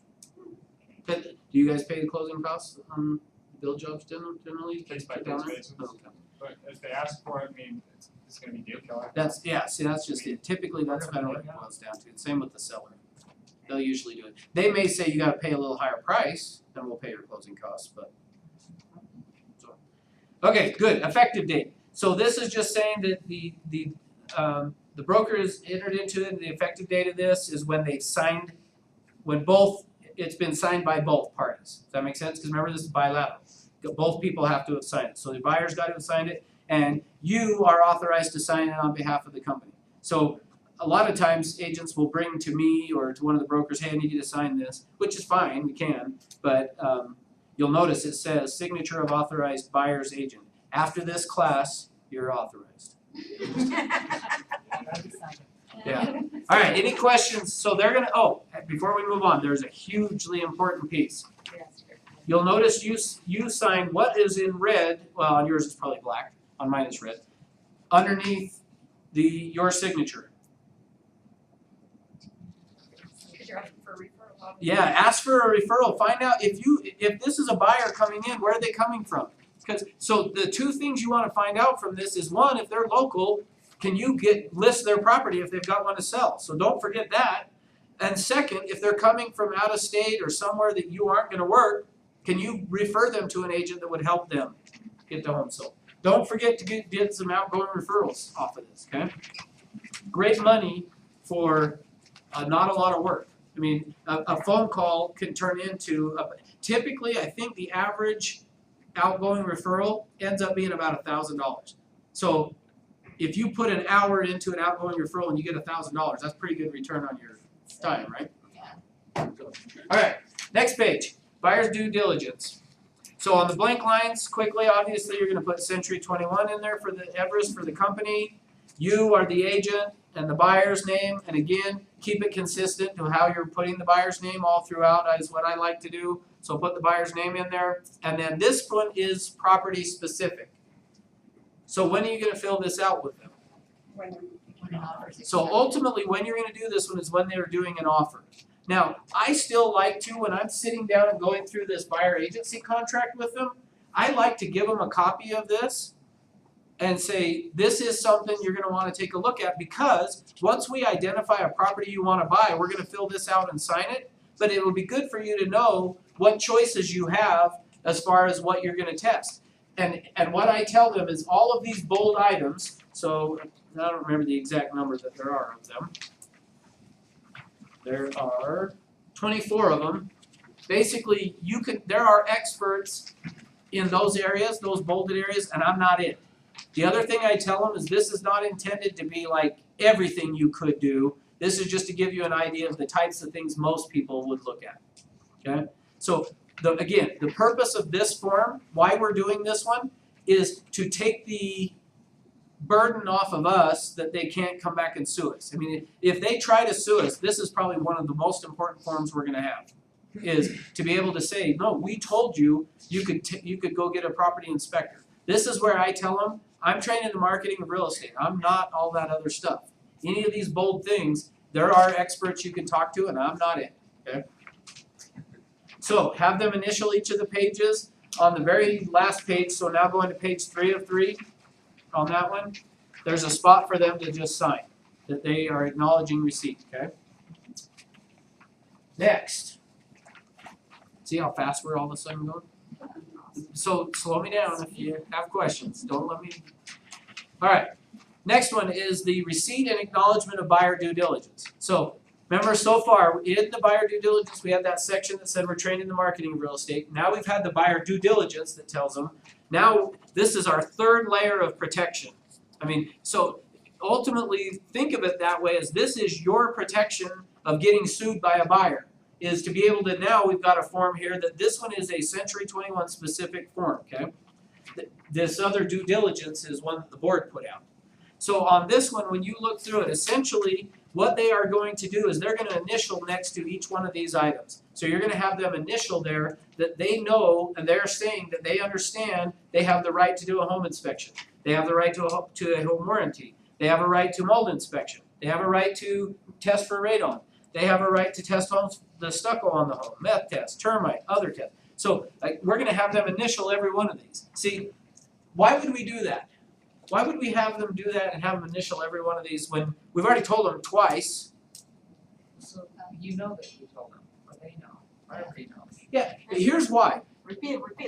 Yeah, well, yeah, repeat and affirm, right? So here's what it is I mentioned to you that I sit on the professional standards board for the Salt Lake Board of Realtors. When something shows up, when a buyer shows up with a complaint and they say, well, I didn't know. This is one of those things, what the buyer loves to say, well, there was so many papers that I didn't know what I was signing.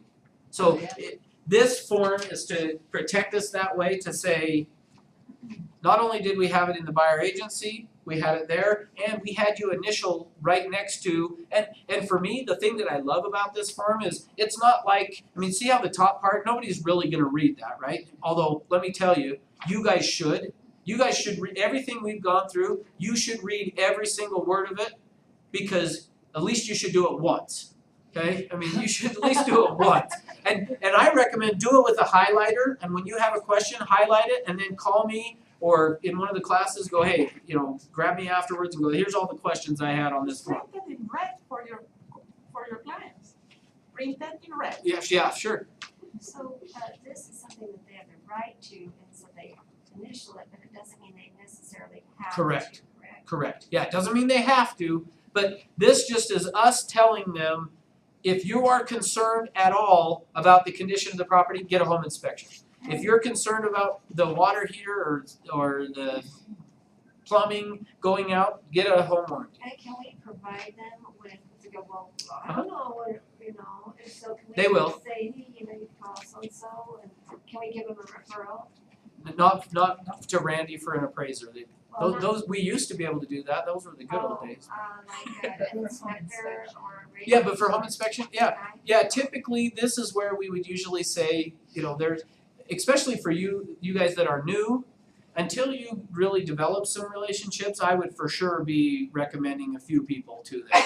But even longer term, it's probably still good to say, Give them a couple. yeah, here are two people that I trust. So until you know, ask around your office. Ask agents, who do you like to use for home inspections? And they'll have a number of different names. I've got a home inspector that's gonna come in one of the days. They'll actually bring us lunch for the class on the home inspection day. She's gonna come in and talk about everything that goes on during a home inspection and all that, so you know. And then they're gonna supply us lunch. That's why she'll wanna bring you lunch, so that you'll wanna use her, right? But She's buying us. If you have somebody who will not initial this, what standing does it have? 'Cause Great question. tangible, I mean, you're going like, okay, it's an initial, this is tangible, now it's hearsay. If I said, you didn't tell me that, it's my word against yours. So what's your odds? So, yeah, if they were not, well, first thing I would say, if they were not wanting to, I would say why? What's the concern? Cause this is not saying, I would just tell them, this is not saying you have to do it, it's just, all this is saying is that I've let you know you can do that, that if you're concerned, you can. And they still refuse.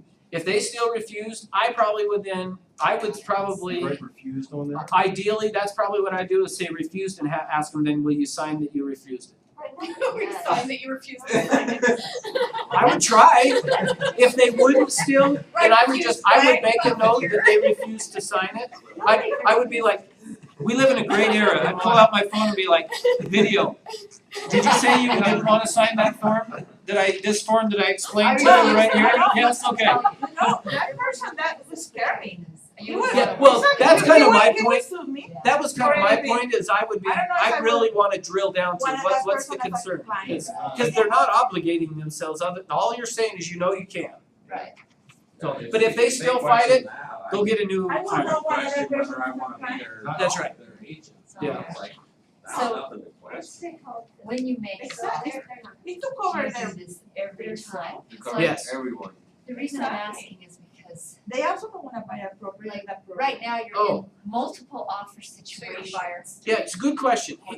Yeah, And so if- what her question was is, do you have to do this form every time? My initial thought was to say yes, but this one does not oh no, it does have property address, so yes. Well, okay, so You but do. do you wait until the offer's accepted or are you gonna do it right then? After it's accepted, right? I mean, you My can do it either preference, way. my preference is to do it before, but worst case scenario, if you were out and hey, we gotta write this, but I would do it ASAP after that, so that, I mean, do not wait till closing to have them do Oh, it, no. because then it's way too late. So Yeah. RJ, I've always explained it before writing the first offer. Yeah. And even if that one doesn't get accepted. yeah, they're, Then it's just like, oh, here's this one Exactly. for the next offer, it's like, I've already talked to you about this. you're already aware of it, makes it a lot easier, yeah. Yeah. Good, so did we finish your question, Bill? I'm not sure that we. Yeah, because I, as a cop, even in a domestic violence situation, trying to help the victim, they won't They sign. don't wanna sign it. Because there's idiots out there who don't get it. Yeah. That's what I'm saying. Yeah, So, and there are. If I'm trying to help them, like, I'm not gonna sign, I'm like, okay, you're an idiot, fine, refuse. Yeah, then I would write refused and I would say to them, cause if they are an idiot, they'll probably sign it. Just write, sign that you refused this and There you go. essentially them signing it, they could say, well, I didn't ever know about that form. Yeah, you did. It's just a question, cause I run into idiots, so. Yeah, no question. All right. Good, alright, Wendy, go ahead. I have a little bit of an idiot question. I see, you know, 2 boxes, initial. Oh, Is that for like a husband and wife, yep. Okay, so now if the husband is not present and at work, does he too also need to sign? I would have her initial it to begin with and then later I would get his, as soon as you can. Can we do a stay out of court class? That is what this is. That's what, every one of these tech skills classes that we're gonna do, that's what they are. Oh. I'm telling you so what it's you like have to stay stay out out of of, jail that's, class. yeah, that is, Think about it. that is half of why we're doing this. The other half is to hold you accountable. As long as you're doing the right thing. Disciplined by Russ, go ahead, Mark. Well, now that you said this is a bilateral contract, well, how about when it's 3 people, the agent, husband and wife? Is that Well, still this is not bilateral, but the agency agreement is bilateral, so that's where it had the spot for the husband, wife, and you to sign. This one's not. This is a disclosure. Yeah. This is just disclosing to them and us being able to, if they came back and tried to sue us, I didn't know I could do a home inspection, we could say, it says it in the buyer agency, it says it in the due diligence that you signed, and it says it right here that you initialed right next to it. I can't read. Yeah, I know. You're reading. Yeah, I know, exactly. Then you go, well, then you shouldn't have signed it. Alright, we good? Yep. Alright, next page is confirmation of earnest money. When do we use this form? You received it. When you received it, yeah. Okay, so here's the question though. Let's say that I'm filling out the real estate purchase contract, and at the very top of the real estate purchase contract under earnest money, there's a box to check either delivers with the offer or delivers 4 days after. So, do we do this either one of those boxes? Do we do it for only one of them? What do you think? Michelle, you started to say it. Yeah, you do it for when you're delivering it later. So you're gonna, so the only time you're gonna need this confirmation is if you check the box that says earnest money will be delivered within 4 days after acceptance. If they give it to you when you're filling out the offer, where do we sign? You sign it on the rep sheet. On the rep sheet. What if, now let me tell you, you're gonna run into this out there in the industry. You're gonna have agents. I had one not long ago that one of the new agents that I had been working with came to me and said, okay, we got the earnest money, it was after acceptance, which is okay, because that's what the contract said. I told her, sign this, send it to the listing agent. She did. Listing agent calls and says, I need you to sign the first page of the rep sheet that you received the earnest money. Agent comes to me, says, what do I do, Russ? Do I sign it? And I said, no, you've already signed this. Now, so why would we not go back and sign page 1? You can't change it. Why? You're right, but why? Because they've already signed, the form is complete. That's right. If you go sign it afterwards, you are now altering an accepted contract. So you could actually put yourself at risk. So I told the agent, don't sign it. Send her this again. So she sent this again. Finally, the agent calls me. Cause my agent said, can I tell her to call you? Cause she keeps bugging me. I said, go ahead, have her call me. Which, please, before you just tell your clients to call me, give me a heads up. Don't just say call her. I don't like that. Okay, so I said, yeah, that's fine. Well, it wasn't a client, it was another agent. But I said, yeah, that's fine. So I get a call from this lady. She says, I've been in this business for 30 years and I think, in fact, what she said is, I think your agent doesn't understand what I'm saying. This agent was from Thailand. Had an accent, but she said, I think she doesn't understand. I'm like, no, she understands English. She knows exactly what you were telling her. I told her not to sign it. She said, well, I've been doing this for 30 years. You're going to hear that all, especially the 30-year people. For whatever reason, they love to tell you that they've been 30 years. I've been doing this for 30 years. And I said, well, that's great, but you're altering that. Well, my broker requires it. Well, you need to tell your broker that that's not the way it's done. And so on the Utah Association of Realtors website, they've got a legal thing with a bunch of legal questions. And I said, here's what I'm going to do. I'm going to send you the link. And in fact, I just printed it and highlighted it because, well, I won't say it. I sent it to her. I sent it to her. And so I sent that to her highlighted that it said that this one needs to be. She called me up and said, well, I guess an old dog can learn new tricks. That to me is like a winning day when I get those 30-year people to say that. And I just said, well, take it to your broker and let them know that we are just following what the law is. And she said, well, I better let my broker know. So this is what you use unless you got it when you're filling out the REPC, okay? So sign it, send that off to them.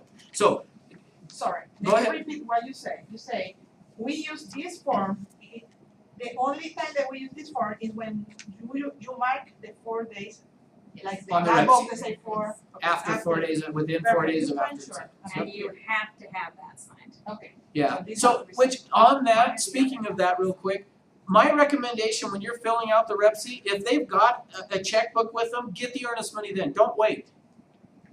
It's just one more thing that we have to worry about. I feel like I got a hair floating or something. So. A spider, is that a spider? It's just a spider crawling out of your So, Ross, can I hold myself accountable? I had to take my daughter to an eye appointment in Bountiful, so. Can you hold yourself I accountable? know, I'm holding myself accountable. To finish watching the video? Yes, to Okay, finish yes. watching the video. And it's on the Stream. Ustream, okay. So, and are you doing an accountability at the end of this? I mean, cause we were talking about accountability contract, are we gonna do that today? I do need to, depending on time-wise, Okay, I I'll am watch the committed to having you out of here by noon. Okay, so. I expect you to show up on time, I expect me to get you out of here on time. Okay, Is that fair? okay, I'll watch the video and. So could you have? No, she is leaving for college and it has to be done. Alright, see you later. Alright, so, are we good on this confirmation? Do you want me to go? Just on number 1 right here. Okay, that's what I was just gonna say. So, I'm gonna skip the top part, cause obviously, you know, the buyer's name goes there, your name, buyer's agent, seller, seller's agent. Now, what if you don't know the seller? So, one is you can look it up. Hopefully, by the time you've gotten this far, if you're using this, it's after acceptance. So hopefully you do know it by then. But if not, you can put owner of record on there, okay? But get the seller's agent, seller's brokerage, property, city, county, zip, confirmation of agency in reference to the real estate purchase contract with an offer reference date of. Does somebody have a REPC here? Like, right on them, right? Okay. What are you guys gonna do when I'm just kidding. So, Are you buying just think about, just think about the REPC. The very first blank line on the REPC is the offer reference date. It's the date you're filling it out. So that is the date you're gonna put here. So when we do REPC, I'll come back to that and remind you. But that's the date you filled out the REPC. It's gonna go on that blank line in section 1. And then between the buyer and seller regarding the above referenced property, this document confirms that on whatever date you got it, you're gonna sign the date you got it. that you received the earnest money, what it was it a wire transfer, personal check, cashier's check, other, which we don't want cash. And funny story, that a lot of times people want to keep a copy of the earnest money for the file, which is a good idea, and an agent had collected cash. They were standing at the copy machine making photocopies, and I'm like, you realize what you're doing, right? Photocopying cash, I mean, So we should photocopy the check. yeah, it's against the law to do that, in case you didn't know. What? We should photocopy the check. I think it's a good idea, but I would black out the account number after you've done that though, because what you don't want is somebody, client's personal information floating around out there for somebody to get, so. Alright, we good on this form? Confirmation agency? Okay, next one, limited agency. We talked already about limited agency, but in the event that you do limited agency, so if you have the listing and the buyer, you've got to fill out this 2-page form every time. So I don't know how to drill that into you enough. Even though it talks about it on the buyer agency, it talks about it on our listing agreement, once you start into limited agency, so when you're writing an offer on your own listing or a Century 21 listing, so it's either way, right? If they're buying us another Century 21 Everest listing, you need this form. So should you just get it in the beginning even if you don't use it? No. Because you already have it? No, the only reason I say that is because you're not gonna know if you're because up here it's got name of the buyer, name of the seller, which you could write owner of record, I guess, but agent representing the buyer, agent representing the seller. The problem is you don't know if you're gonna be representing both or only one. So, name of the brokerage, I guess you could fill in there, because that's gonna be Century 21 Everest. But the property address, you're not gonna know either, okay? Then the form goes through and explains to them again. And the only piece I want to point out to you guys down here is the 6 and 7. In-house, they call an in-house sale when you, on this form, is if you are representing a buyer who buys another Century 21 Everest listing. Make sense? Then section 7 here says conflicts with an in-house. It's not uncommon for agents to stand and talk and for me to go, oh, Renee, I got this listing and they got to sell so bad. I mean, they need out so bad of this house. I mean, if they don't, they're going to lose it. Agents do that all the time, but should I be doing that? No. No. And so that's what this is saying, is that conflicts with an in-house sale. In fact, I want to read it to you. There are conflicts associated with an in-house sale. For example, agents affiliated with the same brokerage discuss with each other the needs of their respective buyers and sellers. Such discussions could inadvertently, which I don't think agents do it on purpose because it's my friend, I'm just talking to him, we're all in the same boat, right? Inadvertently compromise the confidentiality of information provided to those agents. For that reason, the company has policies designed to protect the confidentiality of discussion. So our policy is don't discuss something that you shouldn't be telling some other agent about your client. I don't know if that's really the policy, but Even it is within now. the same company or group? Say that again? Even agents within the same company or group? Well, good question. So if you're on a team and it was disclosed that way, then you'd probably be okay on the team to do it because the team's somewhat representing them. But yeah, even within the same company. So now with your broker, you can't tell because we are limited as well. But other agents, you got to be really careful what you tell them about your clients. And we fall into that trap, and that's why this is in here, is because we inadvertently do it. We aren't thinking about it. We would never tell somebody else that, but it's not uncommon to come out and go, oh, Allison, I just got the worst offer. We're listed at $250, and they just offered us $225. I mean, we really shouldn't do that. So we're not even allowed to say that. Yeah, we shouldn't Because really. if the person in your office Gets a buyer. has a buyer, then they would know what they could get. Yeah, if In I fact, said, they would know. yeah, if I said, man, if they would have offered us $235, we could have made it work. Then I bring my All of buyer a sudden, Allison shows up, hey, here's your buyer, $235, we got a deal. That's what this is saying. That's why on limited agency, we have to use this form. So backside of that form, what we have to do then, and this is another reason we can't fill it out to begin with, is we don't know, is it gonna be A or B? One agent, which is you, or B, two agents in which we will disclose who the seller's agent is and who the buyer's agent is. So again, we have them, buyer, seller, and an agent. So why do we not have a spot for two agents to sign? Because there could be two agents if it was section whatever. They should be filling this out with the other agent should be filling this out with their client. Well, we can do it the same. So great, glad you point that up. point that out. So if I were sitting down to write an offer on Renee's listing, I would write the offer, I would fill this out. When I send over the offer, I would send this over with it for her clients to sign. If she's in the office. Yeah, because only one agent needs to sign on behalf of the company. So even if they were in Centerville and I'm here, I could still, we only really need one signature because we can sign on behalf of it. Remember, at the end of this class, you're now authorized to sign this. All right. Next, lead-based paint. When do we use this one? Okay, good. So 1978 or older. Is that right? Yes. No. If the property was built in 1978, do I need it? No, we don't. Prior to. So the law is prior to 1978. So any property built prior to 1978. Now, here's where new agents get themselves, I'm not necessarily in trouble, but they just don't understand. There is a lead-based paint disclosure, and then there's a lead-based paint addendum. Which one is required by law? The disclosure. When do we use the addendum? Yeah, good. So you'll notice on this one down in section 3, so 3D1, on 3D1 it says that they're going to take a 10-day opportunity to test for lead-based paint, and then in bold it says, if this box is initialed, the REFC must include lead-based paint addendum. So we only use the addendum if they're going to test for lead-based paint.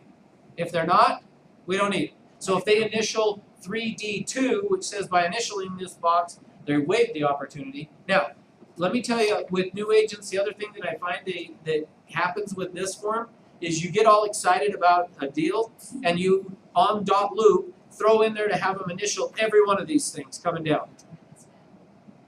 Do we want to do that? No. No. So which ones should the buyer initial? The buyers, 3. So section 2, right? No. I'm seeing if I can track it. Yeah. Okay, good. No, buyer doesn't initial. It's in section 2 is where the seller is going to initial. Okay. Now, the other thing that I will see though is notice in section 2 real quick. There's a known lead-based paint or has no knowledge. I see agents a lot of times have initial both. Well, which is it then? They either know or they don't. So you only have initial 1 in there. 2, but again, that's the seller in section 2. Section 3 is where the buyer is going to initial. First, they're going to initial that they've received the information in section 2, so you better make sure you have it if it exists. 3B says that you've given them the pamphlet, Protect Your Family from Lead in the Home. That is available on dot loop, so make sure you're sending them a copy of that Protect Your Family from Lead in the Home. Then they're initialing that you gave it to them. Then 3C, they're initialing that they've read section 1 up there, the lead warning, which essentially says don't eat lead-based paint. Okay? And then in 3D, now this is where I was saying, I see this happen a lot, so be careful on this one. 3D, they're going to initial 3D1 or 3D2, not both. If they initial both, my assumption as a broker would be they're going to test for lead-based paint, you need the addendum. Okay? So either one or the other, just ask them if they're going to test. If they are, do 3D1. If they're not, 3D2.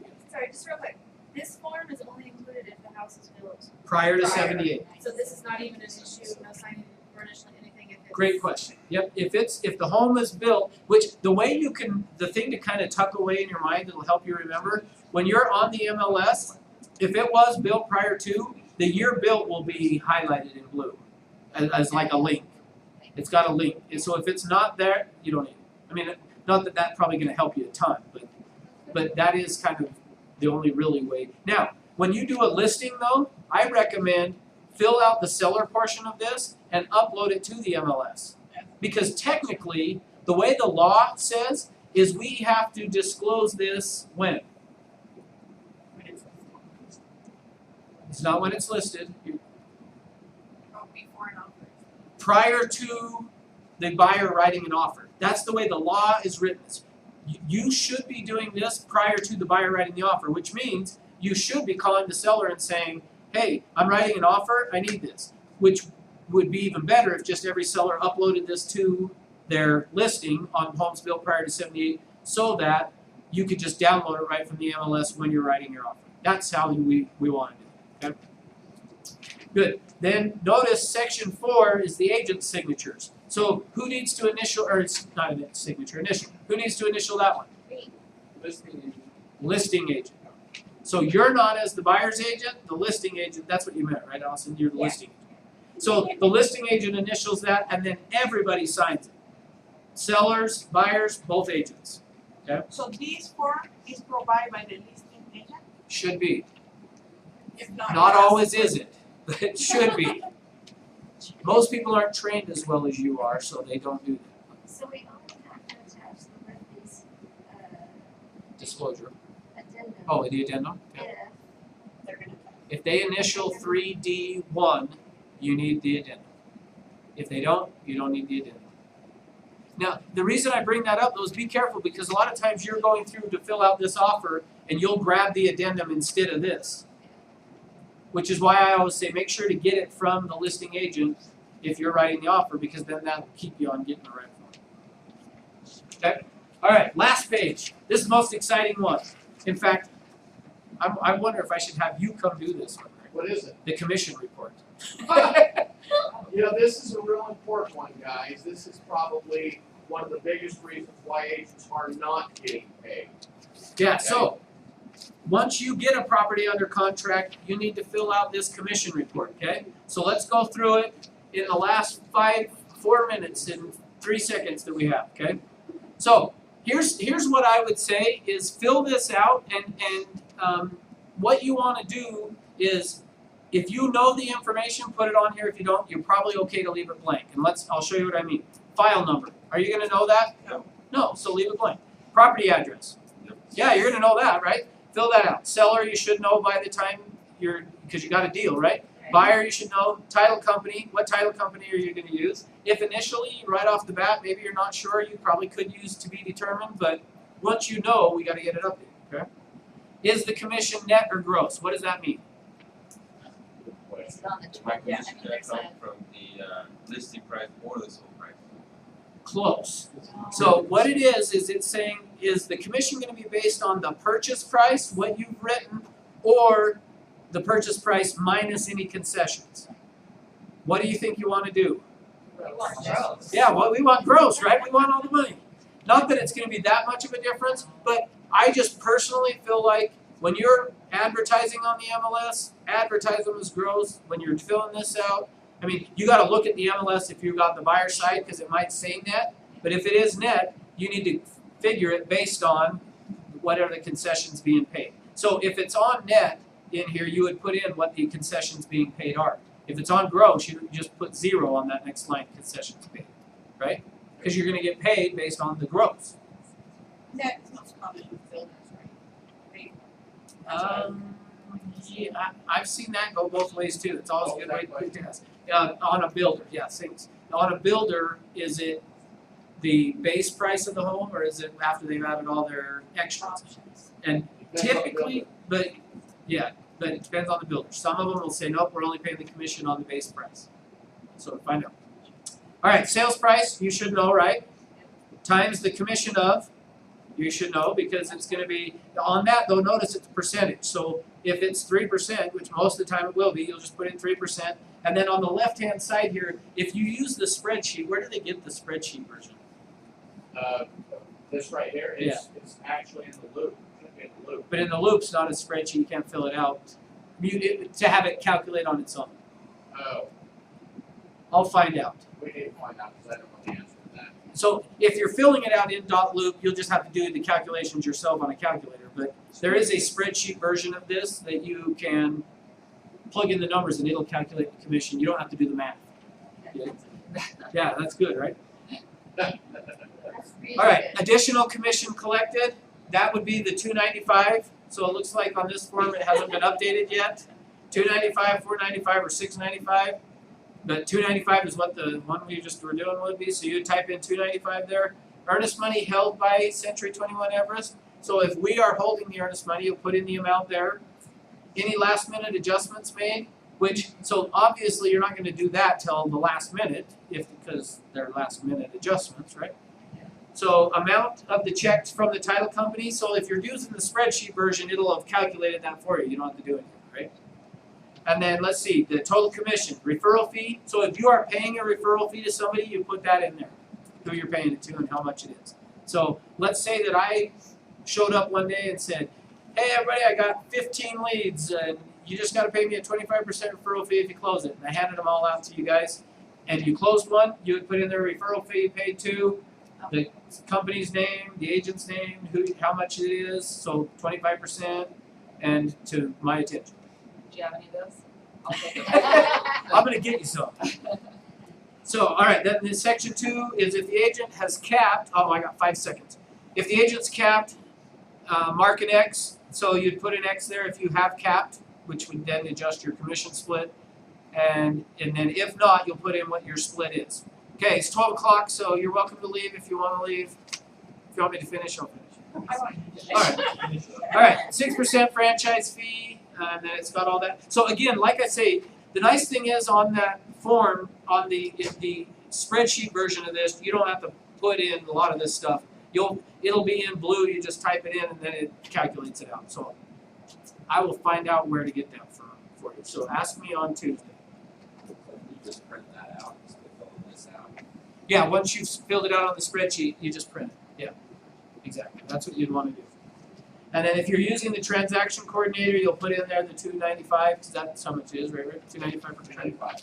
And then total commissions paid to the agent, make the check payable to, which typically it's going to be payable to you unless if you have set up an LLC or another corporation that you're going to get paid your commissions for, then that's what you would put in there. And then you'll sign it, date it, and if you're using direct deposit, check the box. If not, it's check. So real quick, following up with a couple things, we might have covered it really quick for you, but this Did right. everybody get this? Did you? I think we get did it, get RJ? everybody. This is the biggest reasons agents don't get paid on time, is that form. Yeah. So you really want to go in and make sure that's done. But following up, he may even have covered that. One of the second reasons agents don't get paid on time, you need to audit your file before closing. So a day before, go in and check every single box check if there's initials and signatures where they need to be on every form.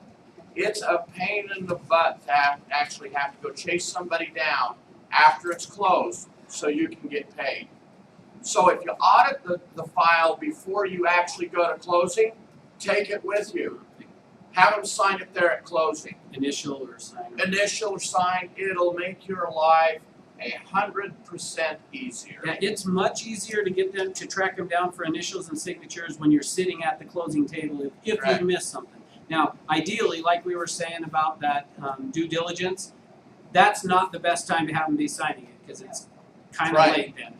But you may have, on the Rep C, they may have just missed an initial on the bottom of one of the pages or whatever. You just want to make sure you've gotten all those things taken care of. And yeah, thanks for bringing that up. I didn't do that. And I recommend that same thing. Check it before you go to closing. See what you're missing. At closing, you can say, hey, I need you to initial this page, or you didn't. The husband signed it, but the wife didn't, or vice versa, and we just need you to sign this one. Just make sure you've got all that so that you can get paid. And the reason for that, the reason why we do that is you're very much less likely to be sued if you've got all initials and signatures than if you don't. Is DocuSign just like DocuSign? Is it the Yes, same? it's the same type of thing. Okay, Awesome. thanks for being here. I guess I'll cover the accountability contract. I guess we'll start that next week. I'll go through explaining. Do it. Do it. See you Thanks, guys at everybody. 10 o'clock on Tuesday. Oh, thank you. Usually people stand when they do that. What? Dude. Excellent. What's going to happen? Congrats. Are you back next week? Yes, Yeah. Okay, good. next week. Because I on the have 26th, 27 John's years gonna of come. experience saying it does work. And I'm glad to hear that. John's gonna come to us. There's not many have the best news. But here's what I would say, if we're talking about the best thing to do, I will say, well, I'll tell them. Love it. Yeah. Come in. Go through in detail exactly how much we're gonna need just to survive. What do you need? Then if I figure out to the penny, what do you need it to us? So we. Then from there say, okay, now that I know what I can just described, That what do I need sounds if I wanna go standing on some at free trips, whatever you decide, however many you wanna go on. How much do I need if I wanna save X amount? I mean, that's like Really kind of hit down to an exact number that you can, instead of just throwing an arbitrary number around $60,000, that you can say, I need to make Does it tell you where's that on the plan? Oh, I don't know. so that way that And I number would just means say, something to form you. that you have signed, one is buyer agency agreement, the other one is a You'll buyer see agency. everybody. So that's what I would say before the end. Showing I am Detail. not And I think I'll tell these you. things, I'm a real. I didn't wear That's a good mine idea, today. actually. Is that a like wearing them? Cool. I mean, you can see I'm freezing, and I have a tan. Yeah. Nobody cares anymore. Yes. Planning to I just hate that. For next year? We were, Yeah. and I Oh, yes. You'll be sorry you Tell asked. me your name. When Renee, it was Renee. in Good job. Congratulations. Sorry, you in this office? I am, but I haven't actually. Anytime after that, let's schedule something when you're back. My I'll schedule it school once a day. Yeah, it's like my You know, I would love to, because Oh, there's a okay. lot of. You got your license and everything. Yeah, oh yeah, I'm doing Yeah. license. I'll give you a bunch, then I may. But I feel like. Cause I went every Do time. you want to remind them, you know, So I It's know okay, everything I there's. know, I did. Understand it. Where Yeah. it's I like feel like outside, I'm all that, my wife. I don't know what I'm supposed to So are you do. kind of the So team mom just for study that? the script book. You might want to follow the. Yeah, just study that and then on Monday just come in. Have you made your list of all your people that you know You're are not gonna saying- be My calling? SOI is pretty short. Do that now. That's how I am. So I just made calls. That's how I got my first. People on my SOI have big SOI. Yeah. Oh, yeah.